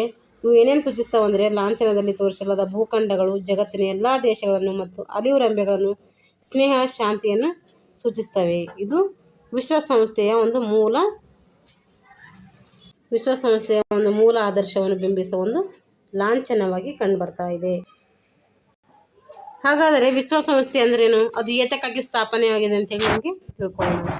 70 ವರ್ಷಗಳ ಹಿಂದೆ ಯುರೋಪಿನ ದೇಶಗಳ ನಡುವೆ ಅತಿ ಭೀಕರವಾದಂಥ ಒಂದು ಯುದ್ಧ ನಡೆಯಿತು. ಅಲ್ಪ ಕಾಲದಲ್ಲಿ ಇತರ ಖಂಡಗಳ ದೇಶಗಳು ಯುದ್ಧದಲ್ಲಿ ಸೇರಿಕೊಂಡವು. ಇದೇ 2ನೇ ಮಹಾಯುದ್ಧ. ಯುದ್ಧದ ಪರಿಣಾಮವಾಗಿ ಅಸಂಖ್ಯಾತ ಜೀವ ಸ್ವತ್ತುಗಳು ಏನಾದವು, ನಾಶ ಹೊಂದಿದ್ವು. ಯುದ್ಧಾಗ್ನಿಯಿಂದ ಬಾಳಿ ಹೋಗಿದ್ದ ಮನುಕುಲ ಏನಾಯ್ತಂದರೆ ಶಾಶ್ವತ ಶಾಂತಿಯನ್ನು ತಂದುಕೋಬೇಕಂತೇಳಿ ಇದನ್ನು ಸ್ಥಾಪನೆ ಮಾಡಲಾಯಿತು. ಅಮೆರಿಕದ ಅಧ್ಯಕ್ಷ ರೂಸ್ವೆಲ್ಟ್, ಬ್ರಿಟನ್ನ ಅಧ್ಯಕ್ಷ ಚರ್ಚಿಲ್, ರಷ್ಯಾದ ಸರ್ವಾಧಿಕಾರಿ ಸ್ಟಾಲಿನ್ ಮುಂತಾದವರು ಏನು ಮಾಡಿದ್ರೆ ಇದೊಂದು ಸಂಸ್ಥೆ ಸ್ಥಾಪಿಸ್ಲಿಕ್ಕೆ ಚರ್ಚೆಯನ್ನು ಮಾಡ್ತಾಯಿದ್ರು. ಇದನ್ನು ಕಾರ್ಯರೂಪಕ್ಕೆ ತರುವ ಉದ್ದೇಶದಿಂದ ಸ್ಥಾಪಿಸಿದ ಸಂಸ್ಥೆ ಏನಪ್ಪ ಅಂದರೆ ವಿಶ್ವಸಂಸ್ಥೆ ಅಥವಾ ಸಂಯುಕ್ತ ರಾಷ್ಟ್ರ ಸಂಘ ಅಂತೇಳಿ ಕರಿತೀವಿ. ಇದು 1945 ಅಕ್ಟೋಬರ್ 24ರಂದು ವಿಶ್ವಸಂಸ್ಥೆ ಏನಾಯಿತು, ಜನ್ಮವನ್ನು ತಾಳಿತು. ಅಂದರೆ ಆವಾಗ ಸ್ಥಾಪನೆ ಆಯಿತು ಅಂತ ಅರ್ಥ. ಹಿಂದೆ ಇದನ್ನು ಏನಂತ ಕರಿತಾ ಇದ್ದರು, UN ಅಂತೇಳಿ ಕರಿತಾ ಇದ್ದರು. ಅದು ಒಂದು ಸಂಘ ಅಲ್ಲ ಎಂಬ ಕಾರಣಕ್ಕಾಗಿ UN ಎಂದಷ್ಟೇ ಕರಿತಾ ಇದ್ದರು. ಏಕೆಂದರೆ ಅದು ವಿಶ್ವರಾಷ್ಟ್ರವನ್ನು ಪ್ರತಿನಿಧಿಸುತ್ತದೆ. UN ಅಂದರೆ ಯುನೈಟೆಡ್ ನೇಷನ್ಸ್ ಅಂತ ಅರ್ಥ. ಇದರ ಮೂಲ ಉದ್ದೇಶಗಳು ಏನಂತಂದರೆ ಯುದ್ಧಗಳನ್ನು ತಡೆಗಟ್ಟಿ ವಿಶ್ವದಲ್ಲಿ ಶಾಂತಿ ಮತ್ತು ಭದ್ರತೆಯನ್ನು ಸ್ಥಾಪನೆ ಮಾಡಬೇಕು. ರಾಷ್ಟ್ರದಲ್ಲಿ ಸ್ನೇಹ ಸೌಹಾರ್ದ ಹೆಚ್ಚಿಸಬೇಕು. ಆರ್ಥಿಕ, ಸಾಮಾಜಿಕ, ಸಾಂಸ್ಕೃತಿಕ, ಮಾನವೀಯ ಸಮಸ್ಯೆಗಳನ್ನು ಬಗೆಹರಿಸಬೇಕು. ಮಾನವ ಹಕ್ಕುಗಳ ಮೇಲೆ ಗೌರವವನ್ನು ಬೆಳೆಸಬೇಕು. ಮೇಲಿನ ಗುರಿಗಳ ಸಾಧನೆಗಾಗಿ ಸಮನ್ವಯ ಕೇಂದ್ರವನ್ನು ಕಾರ್ಯ ಮಾಡಬೇಕು ಅಂತೇಳಿ ಇದರೆಲ್ಲ ಉದ್ದೇಶಗಳನ್ನು ಕಂಡುಬರ್ತವೆ. ಇದರ ಅಂಗಸಂಸ್ಥೆಗಳು ಯಾವ್ಯಾವು ಅಂತೇಳಿ ಇವಾಗ ನೋಡೋಣ. ಇದು ಏನು ಮಾಡಿದೆ ಅಂದರೆ 6 ಅಂಗಸಂಸ್ಥೆಗಳನ್ನು ಹೊಂದಿದೆ. ಅದರಲ್ಲಿ ಭದ್ರತಾ ಮಂಡಳಿ, ಆರ್ಥಿಕ ಮತ್ತು ಸಾಮಾಜಿಕ ಮಂಡಳಿ, ಮಹಾಸಭೆ, ಧರ್ಮದರ್ಶಿ ಸಭೆ, ಪ್ರಧಾನ ಕಾರ್ಯಾಲಯ, ಅಂತಾರಾಷ್ಟ್ರೀಯ ನ್ಯಾಯಾಲಯ ಇವೆಲ್ಲ ಏನಿವೆ ಅಂದರೆ ಅಂಗಸಂಸ್ಥೆಗಳು. ಇವಾಗ ಮಹಾಸಭೆ ಇದ್ರ ಬಗ್ಗೆ ನೋಡೋಣ. ಇದು ವರ್ಷಕ್ಕೊಮ್ಮೆ ಅಂದರೆ ಸೆಪ್ಟೆಂಬರಲ್ಲಿ ಅದು ಏನು ಮಾಡ್ತೈತೆ, ಸಮಾವೇಶಗೊಳ್ತೈತೆ. ಸದಸ್ಯ ರಾಷ್ಟ್ರಗಳು ಸಮಾವೇಶದಲ್ಲಿ ಪಾಲ್ಗೊಳ್ಳುತ್ತವೆ. ಪ್ರತಿ ಸದಸ್ಯ ರಾಷ್ಟ್ರ 5 ಜನ ಪ್ರತಿನಿಧಿಗಳನ್ನು ಇದು ಹೊಂದಿರ್ತೈತೆ. ಒಂದೇ ಮತವನ್ನು ಚಲಾಯಿಸುವ ಹಕ್ಕನ್ನು ಹೊಂದಿರ್ತದೆ. ಮಹಾಸಭೆಯು ವಿಶ್ವಸಂಸ್ಥೆಯ ಸಂಸತ್ತಿನಂತೆ ಕಾರ್ಯನಿರ್ವಹಿಸುತ್ತದೆ. ವಿಶ್ವದ 193 ರಾಷ್ಟ್ರಗಳು ವಿಶ್ವಸಂಸ್ಥೆಯ ಸದಸ್ಯ ರಾಷ್ಟ್ರಗಳಾಗಿವೆ. ಸುಡಾನ್ ವಿಶ್ವಸಂಸ್ಥೆಯ 193ನೇ ಸದಸ್ಯ ರಾಷ್ಟ್ರವಾಗಿ ಕಂಡುಬರ್ತಾ ಇದೆ. ಇದು ಇಂಪಾರ್ಟೆಂಟ್ ಕೇಳ್ತಾರೆ, ನೆನ್ಪಿಟ್ಕೊಳ್ಬೇಕು.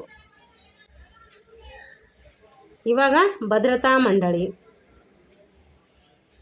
ಭದ್ರತಾ ಮಂಡಳಿಯು ವಿಶ್ವಸಂಸ್ಥೆಯ ಕಾರ್ಯಾಂಗವಿದ್ದಂತೆ ಮಹಾಸಭೆಯು ಕೈಗೊಂಡ ನಿರ್ಣಯಗಳ ಕುರಿತು ಚರ್ಚೆ ಮಾಡ್ತದೆ. ಜಾಗತಿಕ ಶಾಂತಿ ಭದ್ರತೆ ಕಾಪಾಡ್ತದೆ. ಇದರ ಮುಖ್ಯ ಇವೆಲ್ಲ ಕಾರ್ಯಗಳಾಗಿವೆ. ಭದ್ರತಾ ಮಂಡಳಿಯಲ್ಲಿ 15 ಸದಸ್ಯ ರಾಷ್ಟ್ರಗಳನ್ನು ಇದ್ದರೆ ಅವರಲ್ಲಿ America, Russia, Britain, France, China ಇವೆಲ್ಲ ಸದಸ್ಯ ರಾಷ್ಟ್ರಗಳು. ಉಳಿದ 10 ರಾಷ್ಟ್ರಗಳು ಮಹಾಸಭೆಯ 2 ವರ್ಷಗಳ ಅವಧಿಗೆ ಏನು ಮಾಡ್ತಾರೆ, ತಾತ್ಕಾಲಿಕವಾಗಿ ನೇಮಕವಾಗ್ತಾರೆ. ಭದ್ರತಾ ಮಂಡಳಿ ಯಾವುದೇ ನಿರ್ಣಯವನ್ನು ಅಂಗೀಕೃತವಾಗಲು 9 ಸದಸ್ಯ ರಾಷ್ಟ್ರಗಳ ಒಪ್ಪಿಗೆ ಅವಶ್ಯಕ. ಆದರೆ ಶಾಶ್ವತ ಸದಸ್ಯ ರಾಷ್ಟ್ರಗಳ ಪೈಕಿ ಯಾವುದೇ ಒಂದು ರಾಷ್ಟ್ರ ನಿರ್ಣಯವನ್ನು ವಿರೋಧಿಸಿದರೂ ಆ ನಿರ್ಣಯ ಏನಾಗಲ್ಲ, ಅಂಗೀಕಾರಗೊಳ್ಳುವುದಿಲ್ಲ. ಶಾಶ್ವತ ಸದಸ್ಯ ರಾಷ್ಟ್ರ ವಿರೋಧಿಸುವ ಈ ಅಧಿಕಾರ ವೀಟೋ ಅಧಿಕಾರ ಅಂತೇಳಿ ಕರಿತೀವಿ. ಇವಾಗ 3ನೇ ಸಂಸ್ಥೆ ಆರ್ಥಿಕ ಮತ್ತು ಸಾಮಾಜಿಕ ಮಂಡಳಿ. ಇದು ವರ್ಣ, ಭಾಷೆ, ಧರ್ಮ, ಗಡಿಗಳ ಹಿನ್ನೆಲೆಯಲ್ಲಿ ನಡೆಯುವಂಥ ಮಾನವ ಉಲ್ಲಂಘನೆ ಸಮಸ್ಯೆಗಳನ್ನು ಬಗೆಹರಿಸುವ ಒಂದು ಜವಾಬ್ದಾರಿ ಅನ್ನೋದು ಹೊಂದಿದೆ. ನಿರಕ್ಷರತೆ, ಬಡತನ, ಹಸಿವು, ನಿರಾಶ್ರಿತರ ಪುನರ್ವಸತಿ, ಆರೋಗ್ಯ, ಸ್ತ್ರೀ ಸಮಾನತೆ, ಶಿಶು ಸಂರಕ್ಷಣೆ, ಮಾದಕ ವಸ್ತುಗಳ ನಿಯಂತ್ರಣ ಮುಂತಾದ ವಿಷಯಗಳಿಗೆ ಸಂಬಂಧಿಸಿದ ಕಾರ್ಯಗಳನ್ನು ಇದು ಮಾಡ್ತೈತೆ. ಅಂತಾರಾಷ್ಟ್ರೀಯ ನ್ಯಾಯಾಲಯ. ಇದರ ಕೇಂದ್ರ ಕಚೇರಿ ಅಂತಾರಾಷ್ಟ್ರೀಯ ನ್ಯಾಯಾಲಯದ ಕೇಂದ್ರ ಕಚೇರಿ ಹಾಲೆಂಡ್ನಲ್ಲಿ ಕಂಡುಬರ್ತೈತೆ. ಅಂದರೆ ನೆದರ್ಲೆಂಡಿನ ಹೇಗ್ ನಗರದಲ್ಲಿ ಕಂಡುಬರ್ತೈತೆ. 15 ಮಂದಿ ನ್ಯಾಯಾಧೀಶರನ್ನು ಇದರಲ್ಲಿರ್ತಾರೆ. ಭದ್ರತಾ ಮಂಡಳಿ ಮತ್ತು ಮಹಾಸಭೆ ಸದಸ್ಯರನ್ನು ಇವರು ಚುನಾಯಿಸ್ತಾರೆ. ಸದಸ್ಯ ರಾಷ್ಟ್ರಗಳ ನಡುವೆ ಉಂಟಾಗುವ ವಿವಾದಗಳಿಗೆ ಇದನ್ನು ಪರಿಹಾರ ಒದಗಿಸ್ತೈತೆ.